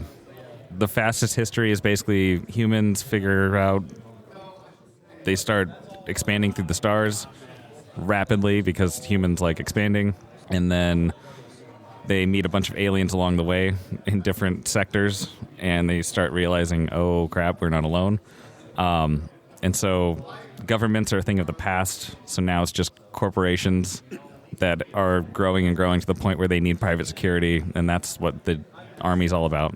GCPS is the Galactic Co-Prosperity Sphere. So it's a super hyper corporate BS thing. And so basically at the center of the human expansion, they do it in spheres. And so each sphere is kind of a new zone of expansion. So the core worlds are really, really fancy and shiny and nice and beautiful, and resort worlds, and probably have a bunch of labor problems, but you don't get to see it because it's like Dubai everywhere. And then as you expand out, it gets grimier and grittier. And so as you go to the third sphere, it's like, oh, these are kind of your working class worlds, that kind of thing. And then you go to the fourth sphere, and it's like, oh man, we are in the wild, wild west. And then you go out to the fifth sphere, and it's like, I don't even know what's out here. And then, yeah, lots of different aliens and stuff. There was a pretty cool orc story that turned into a giant civil war, essentially. They used to be buddy-buddy with orcs, and then the orcs were like, why are we getting bossed around by you guys? We're going to do it ourselves, because they're actually intelligent orcs in this universe. Yeah, they're more like commando, spec op, instead of like soccer hooligans. Oh. They're more a very different take on space orcs. Yeah, but they're still burly and strong, and so that was a big pivotal moment. And then, there's just all kinds of shady corporate dealings. The Council of Seven tells everyone what to do from the top down. Okay, well, I'm secret sold. armies and army. I need to know more. So I have a question. This is the $1 million question. What is a dead zone? So a dead zone is what happens when the Council of Seven realizes that a problem is out of control on a planet, and so they blockade it off. They put like a fleet in above space, and they say no in or out. There's something here that needs to stay here and disappear from all the records. So they wipe everything off the maps, and then once something's deleted off the grid, it's also opportunity for all these people to try to show up, because now it's totally off the grid, and so it becomes basically the Wild West inside a dead zone. Usually it's because of some sort of like outbreak of some sort, so it could be a vermin outbreak where the rats have just gone completely out of control, and we don't want them to get off planet because that's going to be a huge problem. Or the plague, which is similar to the flood in Halo, like the kind of zombie faction that you don't want getting out either. So they shut down the world, and then it becomes like a world of opportunity for everybody else. And so there's smugglers and stuff that get in there and then start causing problems. There's very abandoned mall kind of ideas in my head. Yeah, a little bit, but it's like planet-sized abandoned mall, zombie apocalypse. Switch out the zombies if you need to. I'll jump in and throw in a plug for a novel. Go get First Strike by Chris Verspeak. Chris Verspeak, is that his name? Yeah. They just re-released it with some editing, and it has a mini novella at the end of it, so even if you already have a copy I might need to pick that up, because I really like First Strike. Yeah, and so First Strike's a really good one because it takes place on a dead zone, and you kind of get to see a little bit of like what that's like. So do they have all the King's books at the Winged Hussar booth? Every book. Okay, because some of those I don't have physical copies of, so I need to go. Including 2 that have not yet released. Oh, okay. So you've got the sequel to Pius down there, and you've got Claws on the Plane, which has been in development for 3. Oh, I pre-ordered that like 2 years ago. They finally said, Rob, it's never coming. So I cancel my pre-order. Yeah, it's down there. And that's a orc book?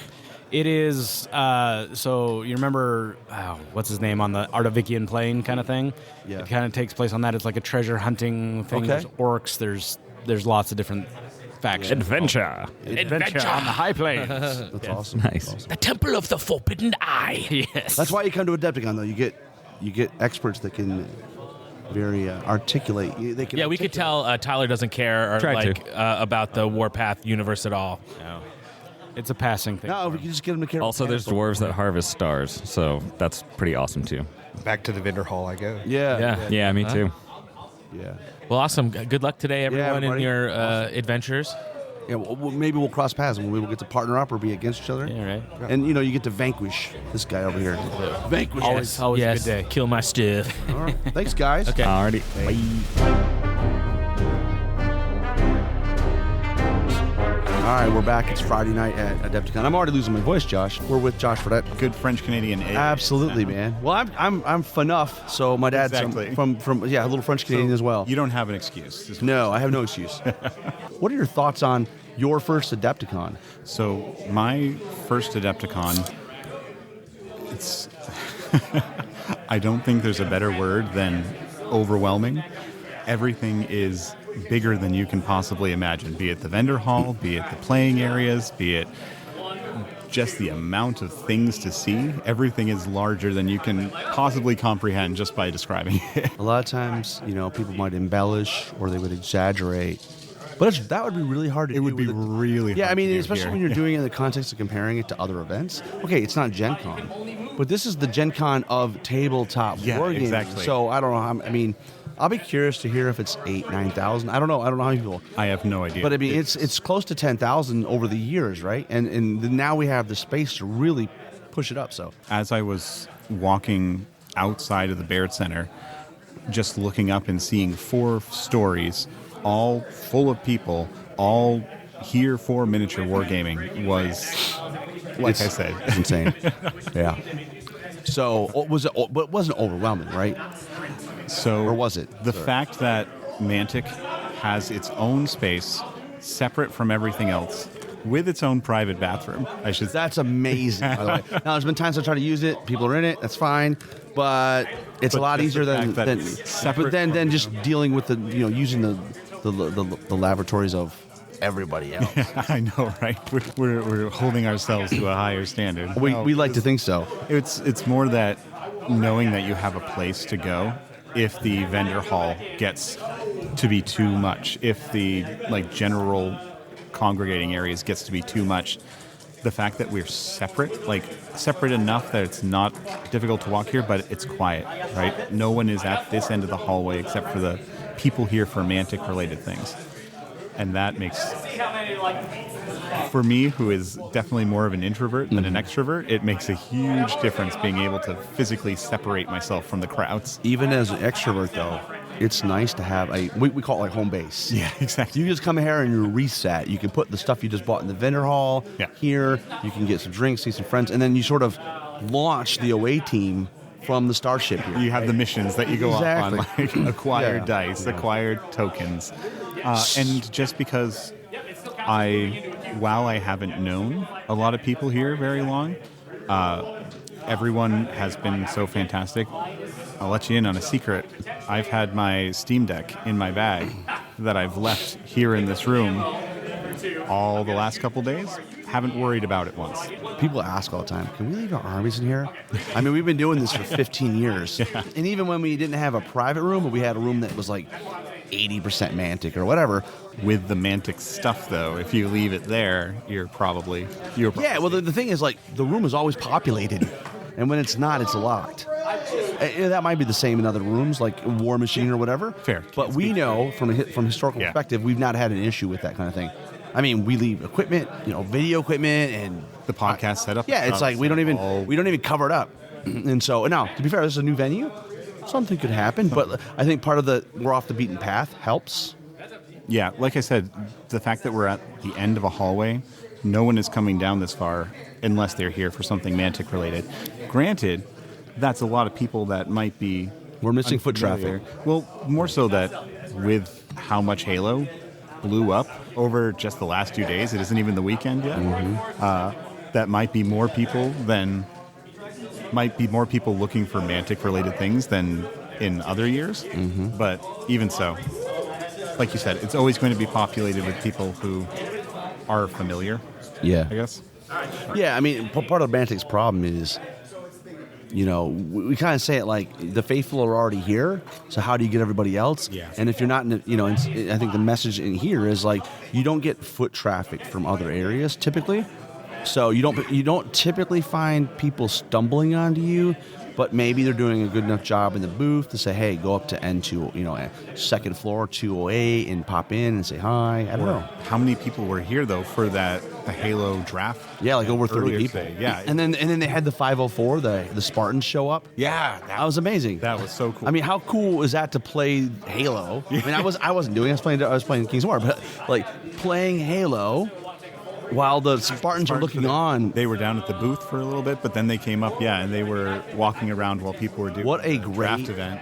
I don't want to say commercial, but what a great it's really cool communication or look at me, right? And then people are watching these Spartans walk down the hall, see the sign for the Halo event at the end of the hall, and I think it looked great. It was really cool seeing them walking around like that. So, what did you think of the? So, obviously, we talked about just general the venue that we're in, and I know you have no context, but exactly. I want to hear a fresh perspective. It's not comparing it to what came before. From what I have heard of the previous one, if it was even close to the amount of people and the amount of vendors that they have at this Adepticon, I have no idea how it would have fit into what I've heard described. Yeah, it was a lot tighter fit. Yeah. I mean, that's why we're here. They ran out of room. The vendor space was still tight. Like, it was packed every day. And moving through it with a bag, anything bigger than the messenger bag I had would have been difficult. I think they're even if the number of vendors isn't significantly increased. I think it is increased. I don't know how much. Yeah, I don't. The space that each of them have is bigger. So the footprint of the vendor hall is a lot bigger. Yeah, they had, 3-4 demos going at the Mantic booth at any given time for both Halo. But I mean, just like in the vendor hall, there's like 4 or 5 rows. Maybe the old place had 3 rows, right? Like, I mean, there's just so many more booths. And the booths that are here are bigger. Like, I'll give you one example. This is one anecdote. So there's a gentleman named, it's GMM Studios, or Gray Matter Musings. He does custom painting, like professional painting, whatever army, mostly 40K fantasy. He has a huge booth, right? And it's done like a gallery style. It was. Did you see the pictures with the frames? Yeah, his models are crazy. He doesn't have any of his models. He doesn't have any of his work here. He just brought pictures of the armies framed and put them on like a gallery wall. But it's a giant booth. It's really eye-catching. You walk by and you do a double take. And Brandon's a super nice guy. Obviously, he had a booth before. Yeah. But I don't remember it. I remember that. You remember that? I remember that. What were some of the standouts in the vendor hall? Anything you stumbled onto, you had no idea existed, and you're like, how did I live my whole life without this thing? So technically not in the vendor hall, but seeing the guy in the hallway with all the bits and all the... So the Toledo game room? Yes, that was pretty crazy. People just on the floors with bins of bits and loose models just digging through. So that was pretty crazy. Honestly, it's hard to remember. It's a blur, and there's still I'm still here till Monday, so it's like 3 days from now. Yeah, I've taken so many pictures, and I think that going through those is going to help me digest it. Well, hopefully you'll post them and share them on the Countercharge page, because we need more pictures, especially of armies or things you see that are cool. Yeah, most definitely. I mean, there's a lot of new stuff here. I mean, Ben Stoddard bought an airbrush that runs on a battery. Really? I'm like. No compressor needed? No, it's a battery operating, a little compressor that's built in. And wow. I'm like, that's pretty cool. That's really cool. Yeah, no, like I said, partially because this is my first Adepticon, I did a lot of just letting everything wash over me. That's a good way to describe it. Is Pairings the only event you're doing? So I did the big game yesterday. Got it. And then Pairings today. And you're leaving sometime this weekend, right? I'm leaving tomorrow, yeah. Okay. Leaving tomorrow morning. Well, we're glad you made it out. Yeah, super fun to have new people, new blood. I mean, you're not new. You were on the show like 2 years ago. It's funny because every once in a while I'll like, well, what bumper do I put in? And I'm like, well, do I put Josh in? Is he still playing? I don't know. Is he still playing? He's That's still playing? really the key. Yeah, I'm like, you know what? Sometimes you just put it in anyways. And you say, hey, that's cool. I do a little jump scare every time I... Yeah. So we played 3 games today. Yes. And, it was interesting because you play with a partner, and then depending on what you do, your individual score, you get the equal score to your partner. Yeah. And then, but that combines with previous scores. And so essentially, even though it's a doubles event, you are building your own individual score, and every round you're paired with a new player, right? And you're potentially playing different players. I heard someone make the argument that it was less mentally taxing because you were only playing half an army, but you're not. You're meeting a whole new person, at least for me, meeting a whole new person each time. You're figuring out not only what their army does, but what kind of person they are and what kind of player they are. And then with this person that, again, at least for me, that I've never met before, trying to put together some kind of plan to play a scenario that I'm not very experienced with. So it's funny. Even with you are experienced with Kings of War, I would argue that it's pretty mentally taxing still. Well, yeah. You hit on something that's really interesting. The idea that, so like when you do demos, you sort of need to know what is the expectations of the player you're trying to teach. Yeah. Do they want you to give them the full throttle experience, or are they looking for an intro? And it's sort of the same situation here. You're doing that dance of like, well, what are you looking to get out of this game? Exactly. That was a really stark difference between the second game and the third game that I played. The first game I was paired with Jeremy, last name? Duvall? Not Duvall, from Georgia. Oh, Jeremy Kidd. Jeremy Kidd. Super nice guy. But both of us are pretty new to the game. So that one we were more on the same page for that one. But yeah, you're just like, I'm just here to have fun. Yeah, but for the second and third games, it was, let me see. By the way, in the first game with Jeremy, who did you play? Who did you play against? I played against Jeremy Duvall. And Jason Burr. Was it Jason Burr? Yeah, the elf player. Yes. He's such a dirty bastard. I was destroyed. Yeah, he's such a Me dirty and- bastard. me and- But you know what? We love him. Yeah, no, He genuinely like he's a genuinely great computer. But if you put him on the table, he's gonna slap your mama. Like, Yeah, exactly. That was it. It was not a, I'm going to go easy on you. It's go, I'm going to destroy you. But check in, make sure that you're still having fun. Yeah. That was the first game. The second game was we played it against Jeremy Kidd. And in that second round, we swapped opponents.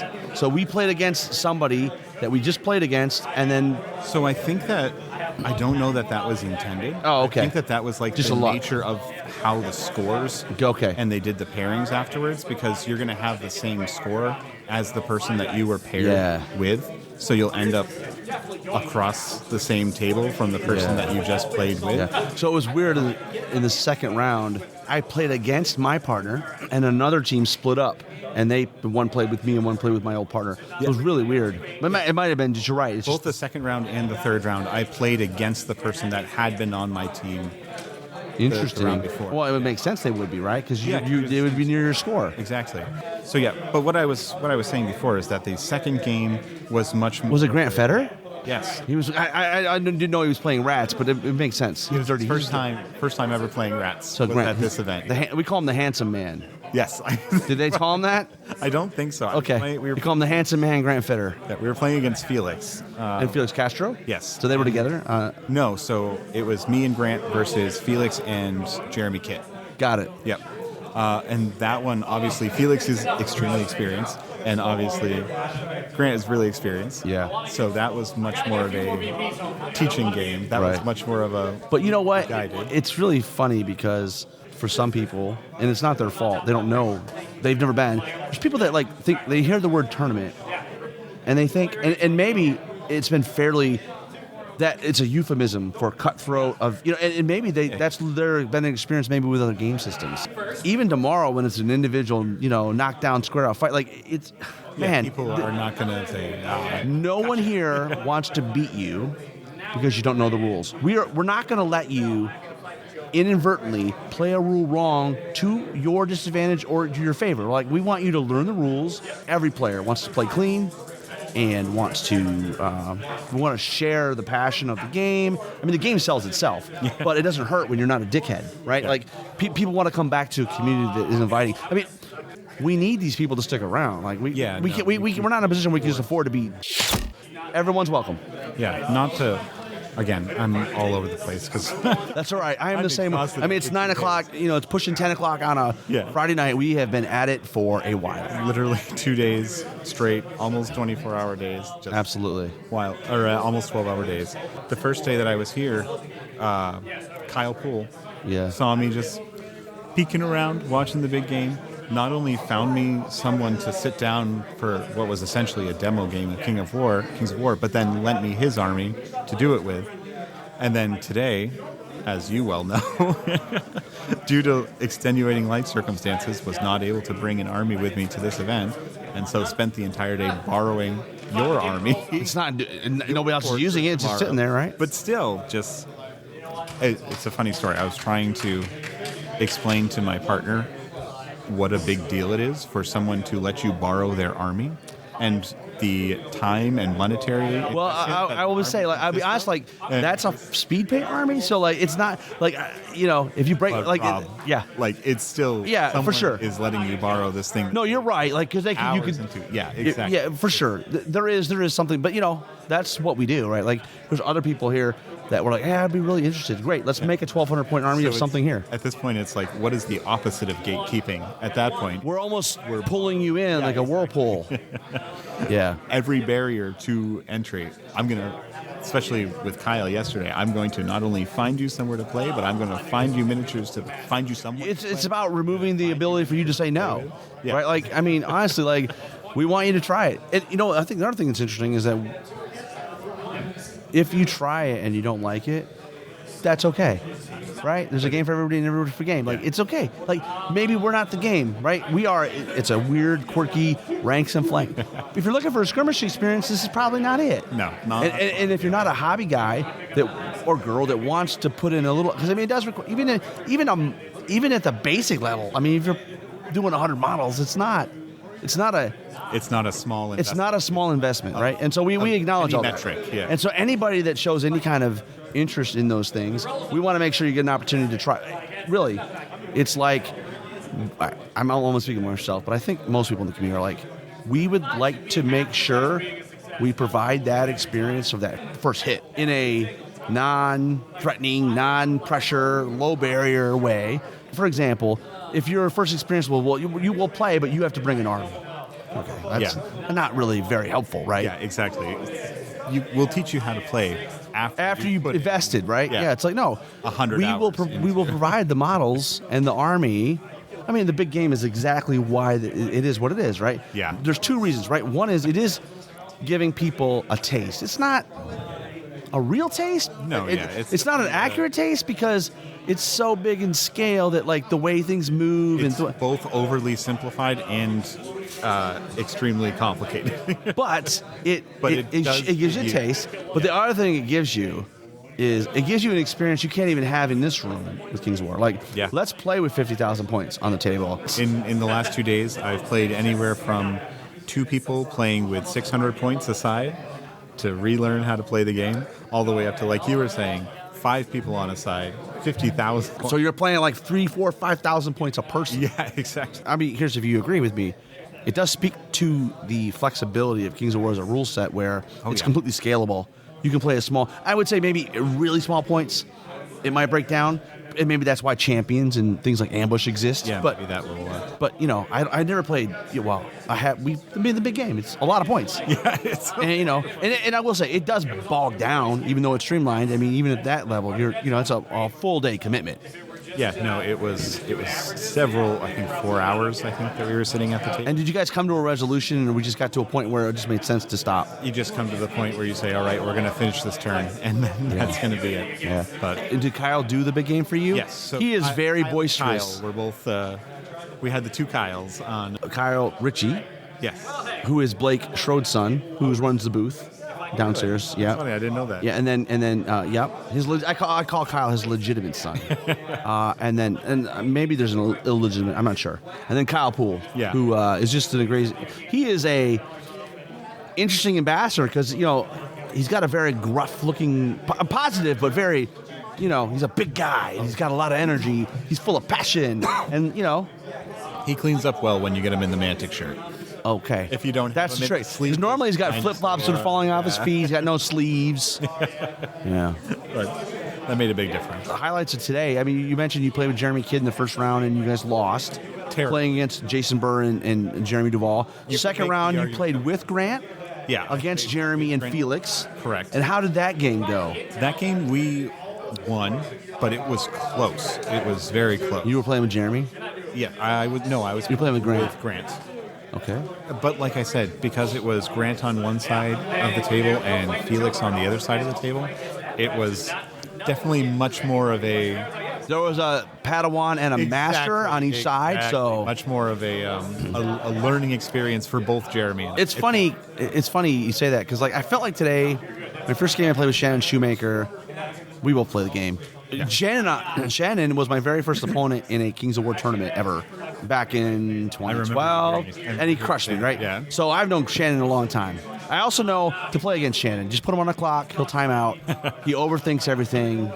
But then there was other games where in the second game I was playing with Alex, who's a newer guy, and I'm trying to feel him out, and I'm always conscious of I want you to contribute to the process, right? And so he was really good about I want to try this, and even if I think sometimes it's better to learn from try it and see what happens than for me to say, well, look, I've done it 10 times and it's not going to work. Very much the third game. I was with Ross.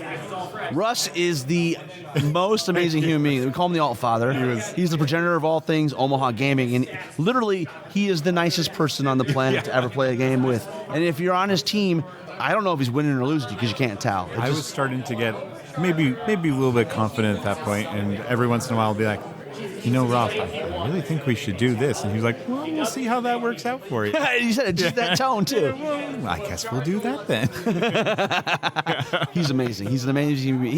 Again, speaking of people we had on the show, we've had him on the show a long time ago, and I love that gentleman so much. And I'm glad that he's back into the, he took a little bit of a break, and so he's kind of come back, and he's helping the Outlander crew. He's playing the Ringer tomorrow. Fun. You look at his. He lent me a measuring tape because I don't have anything with me. Yes. He lent me a measuring tape, and the bag that he pulls it out of, a dozen Bug Eater patches. Yeah, because he rolls run Bug Eater. Surface of it. Yeah, exactly. It's like, all right. Bug Eater is a great event. For those that haven't done it, it's at a high school in Omaha, Nebraska. It's done as a fundraiser for the drama and debate team, and the kids volunteer and they feed food. I didn't know that part. It's amazing. It literally is one of my favorite events. And my unfortunate thing is I want to go to all these things, but like you, Josh, I'm sure we don't have unlimited budget. We have even less time. We have other commitments. This was such an anomaly that there was a week that happened to line up with something like Adepticon. And like you said, just cashed in all of my wife points, right? Yeah. We're blessed. For those of us who are doing this, we're blessed to have people in our lives that support us. I don't know how your wife is. My wife is like, that's your thing. Go do it. Exactly. And when you come back, then be here. Like I said, it was that whole discussion of, you don't understand, they're lending me their armies. I get to play with their figures. It was like, I got to make you understand what. Well, you have to find something that, it's like, I don't know. I would be in the same position. My wife knows me enough that I don't know what I would use as a metaphor for that for her. Because I don't think there's anything that she does that is like that, where like something that's so personal to you as a person, exactly. And you've put in so much time and effort, but we're not. Hey, I've never met you in person. I've talked to you online, but I've never met you in person. Yeah. Borrow my army for the day. Well, in my mind, like, I like it. I think as a community, some of us drive, some of us fly, and we try to make it accessible to other people. Christian's another example, right? He's a good friend of mine. He's from Quebec City, and like, this is the second year, I think, or maybe third year. I don't know, however many, but it's always ogres. Yeah. So I already know that I'm not playing ogres at the event. He's going to play ogres. So it was great. And also, it kicks me in the butt because it's like, okay, I'm not playing ogres. I don't want to play salamanders. I'm tired of them. I'm trying to show up to Adepticon with a cool Mantic army, right? So were you playing the Abyssals that I saw today? So I played Forces of the Abyss today. Yeah. And then tomorrow I'll play the Goblins. So was your army the one that was the book page? Correct. Oh, that was beautiful. Thank you. I was admiring. You were deep into the game, but I was admiring that kind of over your shoulder as it's it was a super fun army project, but it's only 1,200 points. We might not ever expand it, right? Because we're moving on to new projects. But I'm gonna have I fully intended to have 1,200 points with me for this event. That was always the plan. Did not happen, but that was the plan. It's going to be really hard to go back and finish those 1,200 because, like you said, there wasn't a plan to extend it beyond the 1,200. It was just that was going to be my adept. Well, you know what's funny? Just do the 1,200, or whatever, and you never know how things work. Like we all have all these different armies, and like I did 1,000 points of that army, but then I'm like, I have 1,000 points. I don't really want to build a full army. But I could add 200 points. I could add one unit, and now I can play them at Adepticon. There's not a ton of things super close to me, but one thing that is close to me is Crossroads. Did you meet Corey Reynolds? I did meet Corey Reynolds. All right, I great. made sure to meet Corey Reynolds. Great. Maybe that will be the. Well, that's a team event too. Yeah, exactly. So you can tell Corey, I want to be put on a team that has some quality. A team that maybe isn't. What else is? I'm there to have fun, right? Right, and maybe put you with like-minded people. Well, go ahead. Or put me with people who are so good that when I bring down the team as a whole, we can balance. They need a punching bag, right? So that you could be like, hey, Josh, bring the army that can take a beating, but we don't need you to win the game. We're just going to give you a bad matchup, and your job is just to tread water. That's what I tried to do with your goblins. I was like, I'm going to take as many bodies and as much unit strength as I can.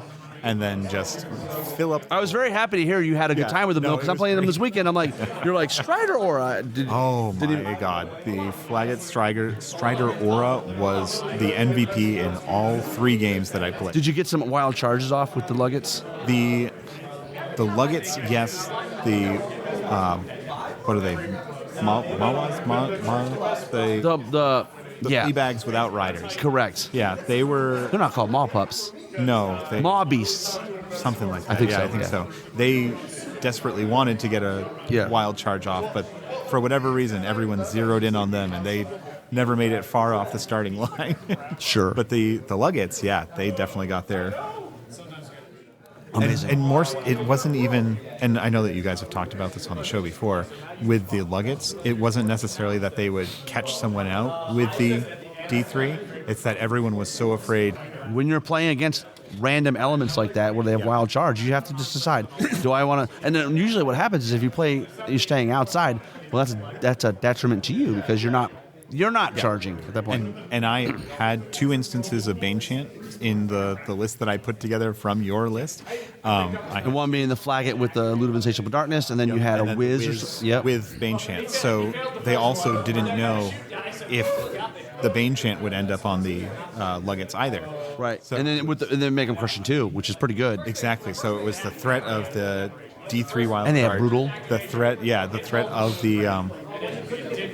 of the Bane Chant, which then could just go somewhere else. Yeah. And then the threat of the mop-up launcher. Yeah. They have mop-up cages. Absolutely. So you can shoot them and add 5 attacks or whatever. Yeah. And it's nice to have 5 attacks on a troop. Yeah. So, oh no, this was the Lugget. The Horde. The Horde, yeah. The Horde is so good. It just was a whole section of the battlefield that no one wanted to enter because there was things that you could just stack on top of them, and then they would just run roughshod. Yeah, exactly. Yeah. They have 30 attacks?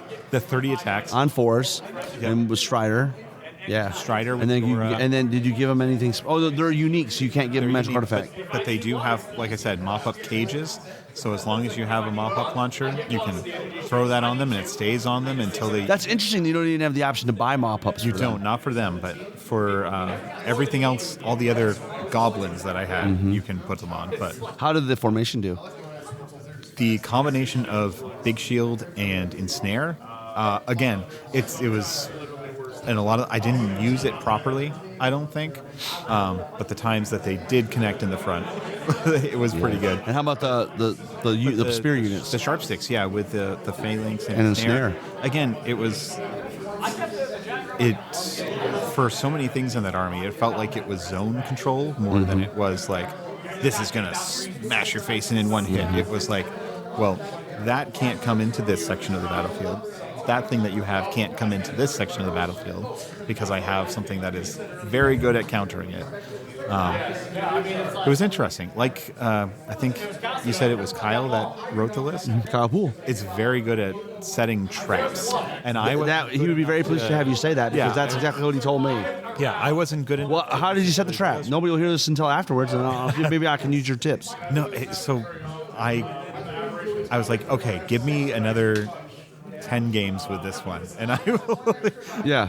But it was more like, okay, I recognize that these pieces are very good for zoning out large sections of the battlefield, and again, with that and in 2,300 points, that can probably get people where I want them. Yeah. Right? I mean, goblins are one of those armies like Ratkin that we call it a kill box. Exactly. They bring you in, and then once you're in there... It's like a melee kill box. Yeah, and you get the trombones that can swing around and really do some damage. Yeah, so it was like, you can't go here because of this very specific counter. You can't go here because of this very specific hammer that I could just smack you with. So you have to go into this one remaining place. And I feel like Ross said that he might be up for 2,300 point game. I don't know if I'm up for it. But yeah, if he comes back and you want to play, you could play either ogres or you could play, but you know how to play. Yeah, you know how to play. It's funny because even I would say back in Warhammer we would play 3 games and I would be exhausted.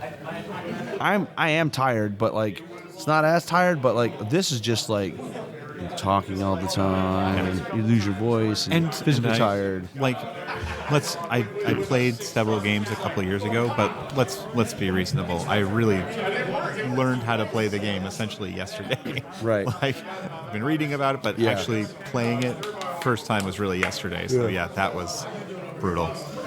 So did you end up buying a lot in the vendor hall? I know you probably.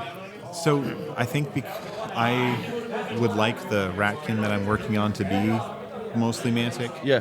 But they're very focused on Halo, rightfully so. Yeah. So there wasn't a lot to buy.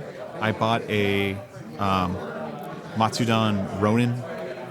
He's very cool. He's going to be my Adepticon model. Like, this is my memory of Adepticon. Do you have a plan for how you're going to use them?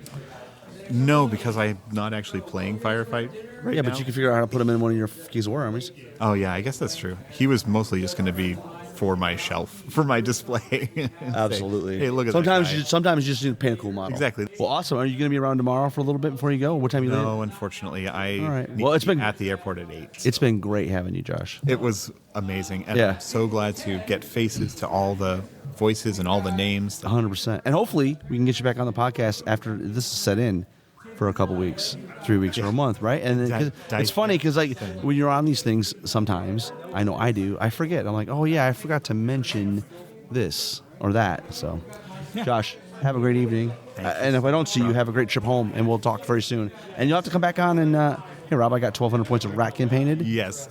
Hey, Rob, I'm going to meet up with all these awesome... And then Crossroads GT, find out who the team is. Meet up with them at Crossroads. Fantastic. Or at Dead of Winter, or at anything else in New England. Yeah. But You're in a great spot, right? It's, there's a lot of cool people up there. yeah. You'll fit right in. And I've seen some of them here. Yeah, for sure. Safe travel, sir. Awesome. Thank you, Rob. All right, we're back. It's Friday night. It's so weird. It feels later than Friday night. Yeah, we were Feels just talking about that. Feels like Saturday. Exactly. So we're with Tim Lonis, War Chest Creations. Get the plug, warchestcreations.com. Don't use the Etsy store. Use the website. Saves Tim some money. Go over and buy the widget set. Ask for the acrylic sticks with the counter tracker and player turn and all that built into the top. It's all magnetized. It is built for Kings of War. So yeah, head over to War Chest Creations, get the widget set. Just make sure you email Tim or put it in the notes that you want a logo, whatever, it's cool. Make sure you get on that. What's the latest and greatest with War Chest Creations? You got anything new? So besides your fresh ass bases with magnets, which I've already bought like $200 or something because I'm done like drilling them out myself. Doesn't make any sense. Why would just you? buy them and they fit in, they snap in, done. Yep. Yeah. It's so simple. Yeah, I mean, we're constantly adding more prints to the store, so Big all 3D that. printer of Yeah. miniatures. What model ranges do you have licenses for? Oh, God. The big ones are, of course, Highland Miniatures, Lost Kingdom, Resin Warfare. I always forget some There's cast and play. There's one with the TX that does a lot of terrain. Yeah, Tixarli Factory. Yeah, I got that. I don't put any of the terrain in the store, but if you... Does it not anyone sell or wants just not terrain, worth bringing it on or what? It's like hit or miss. Obviously, the actual models are what sells a lot, right? Terrain, if anyone asks for terrain, I'll print it. But, I pay by the listing. There's all kinds of things that go with that. And so I do that custom order, if anyone wants it. So, I have all that, and I'm constantly adding more. I actually had a good talk with Ronnie today about the future of 3D printing with Mantic and what kind of their vision is. So, stay tuned. There might be some stuff coming with that. So the Omaha boys are working with a little passion project of mine, something I started here almost a decade ago and found dusty on a shelf, dusted it off. So working on a World War II naval combat tabletop game. So, battleships, miniatures cruisers. that you are acquire from different sources or? Yeah, so I've looked. There are tons of 1/1800 scale World War II ships. So we're talking available. battleships, the aircraft. Yeah, battleships, carriers, destroyers, subs, cruisers, airplanes, like the works. There's a massive amount of miniatures. I don't know if I want to get into commissioning my own and having them made. Plus, our historical models, like yeah, use what you want. How are you going to tweak it? Like it's yeah. It's not like you're making up a new fantasy race. No, 100%. So my intent is really just lock down the rules, get a good, clean rule set going, and then get that out there. And is it like a 1-for-1? So the scale is like one ship, or like is that? Oh yeah, ships? 1-for-1. So not okay. Great. That's interesting. Yeah. What's the table size? Are you looking to like how big? Yeah. So we've been playing it on 6x4. It works really well on 6x4. And you said 1/1200? Is that what you said? 1/1800? 1/1800. So that I'm trying to think like that's a pretty. So how big are the ships? So the bigger battleships are, I don't know, 3-4 inches. Yeah. Some of the big aircraft carriers are probably close to 5. Most of your destroyers are inch and a half. But that's cool because if you're playing with that, I mean, I'm assuming you have to have a big space because they can really shoot like really long ways, right? But like those are big enough that you can really go to town on the models. Yeah, right. They're big enough that you can get some good painting and there's actually detail in it. You go much smaller and like the submarines turn into a toothpick. And that's true. If you're going to have carrier with airplanes and stuff, you've got to take that into consideration. Yep. Or you're going to have a pinhead. Right. Yeah, and so there are carriers. Each of the carriers are historically accurate to the flight complement that they had. I mean, it's Are you have a coming certain along really great. Are you like Battle of Midway? Do you have something in mind? Yeah, so I've built out the skeleton for all of your standard kind of balanced play for that, and then I've got the Battle of Midway scenario built. We haven't play tested that one yet. We're looking at the Battle of Coral Sea, Pearl Harbor, a bunch of those. So I plan on doing all the good, major historical. You can do like a silhouette of the boat in MDF, so people don't want a 3D print. They can just play with that. Yeah, I don't see why that's not a bad idea. Yeah, I don't know. Love it, Rob. Yeah, and then you just be like, well, I bought the boat and I glue it to the base. Yeah. And the base is the silhouette of the boat. Or maybe it's a little bigger, but whatever, Yeah, so there will be standard base sizes for everything. So, much like King's of War, the base, the footprint is what matters. Yeah. As long as what's on the base is clear, right? This is this class of battleship. Yeah. It's. And how detailed are you going? We got like 50 different kinds of battleships, or are you lumping some in together? So every class of cruiser, carrier, destroyer, battleship that saw action in World War II, I have the entire U.S. fleet modeled out. We're built out. I have the entire Japanese fleet built out. And I intend to, in the future, start building out some of the more minor powers and get them in there. But yeah, no, we're going everything. That sounds awesome. What's the timetable? Or it's a passion project and it's done when it's done? So we've got a couple more things I want to tweak, kind of get the alpha rules locked down. Yeah. I'd like to be in a closed beta playtest group here, Q2 timeframe. I'd love to have something out before the end of the year. So I think it sounds like you need to come to an HMGS event like NashCon, where they have a historical bent. You bring it down, you get out there and play test it with some people, or it's ready to go and you run an event. I don't know. Yeah, it's time. You gotta go. I mean, look, Adam's a nerd. This is up his alley, but you need a historical nerd. Yeah. Well, and we've got a pretty good historical group in Omaha that we're going to lean on. So. And what new basing, terrain? What do you got? I know you always got like some crazy like wood thing that you figured out how to I don't know, widget box. You throw it on the ground and it automatically snaps together or something like that. Yeah, you'd think that.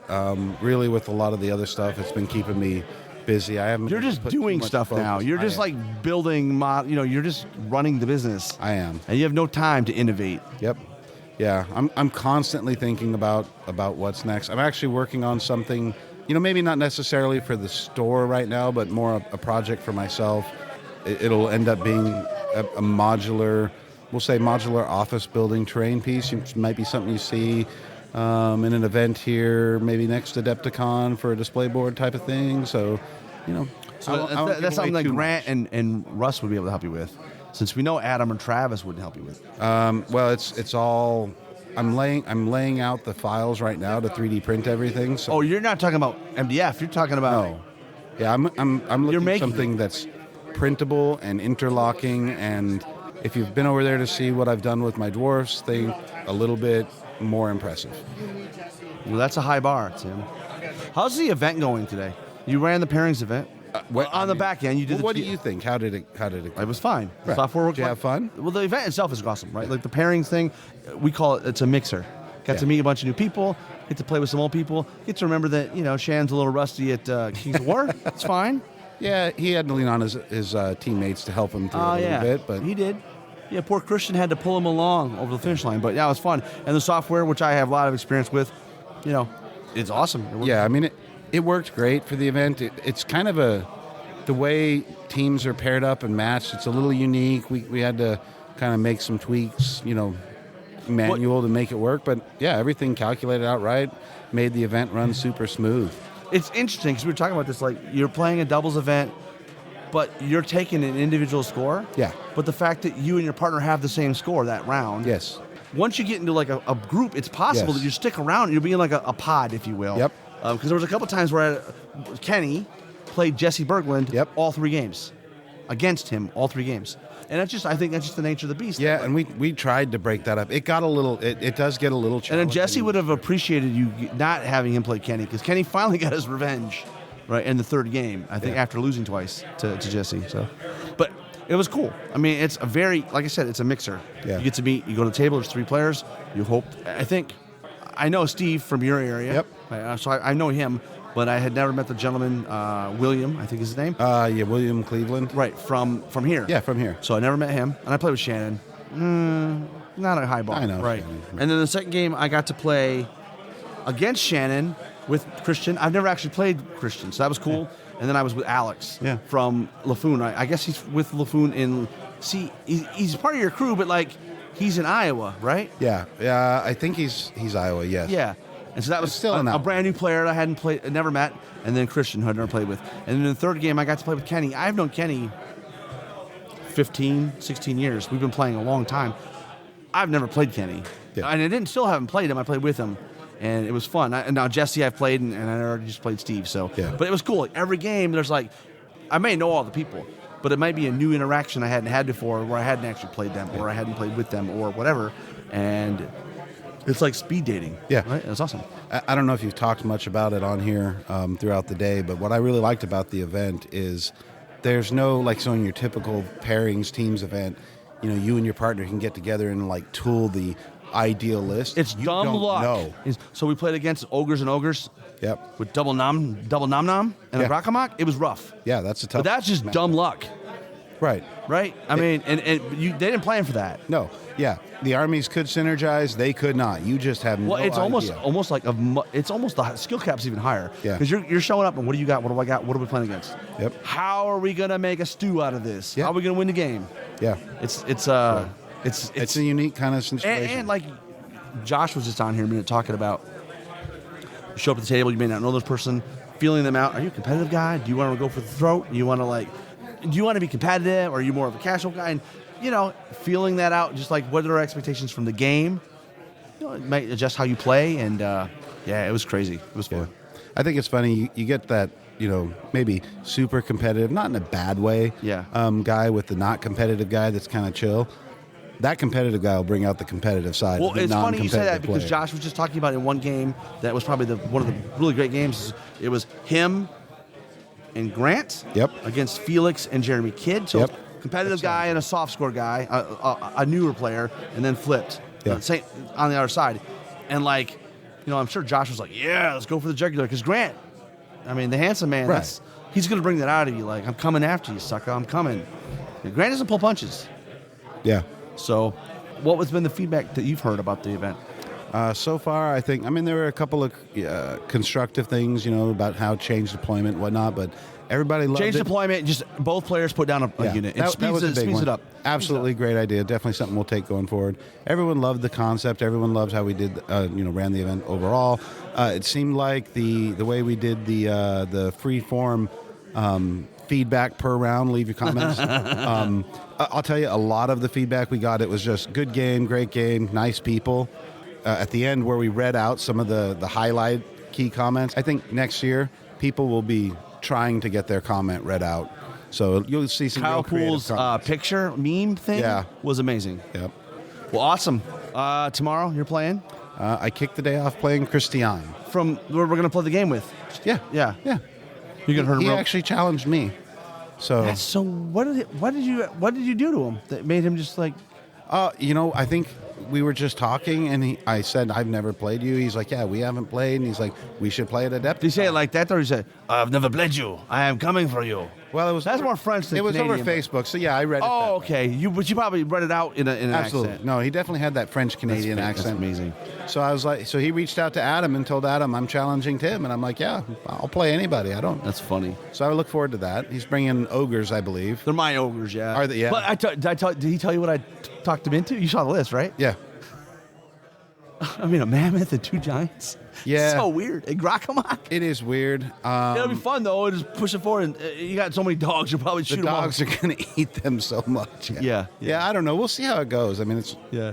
I'll do something stupid, I'm sure.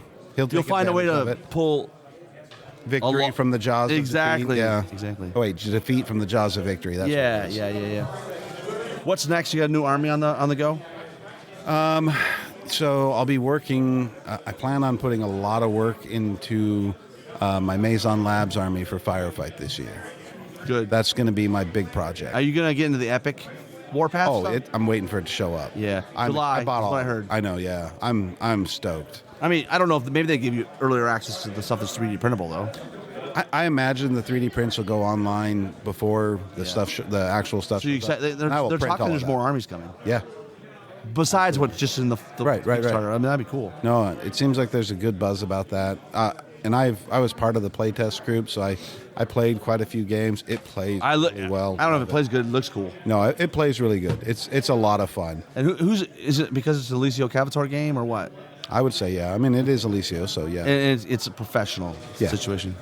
Well, awesome. You want to go play some games? Let's do it. Thanks for listening, and we'll see you next time on Countercharge. Please let us know what you thought of the show by emailing us at counterchargepodcast@gmail.com, on Twitter at countercharge15, or by commenting on the Countercharge Kings of War podcast Facebook group. If you enjoy the show, you can help others find out about it by leaving positive reviews on iTunes. Until next time, keep countercharging. Music is a composition of Kevin MacLeod and is licensed under Creative Commons.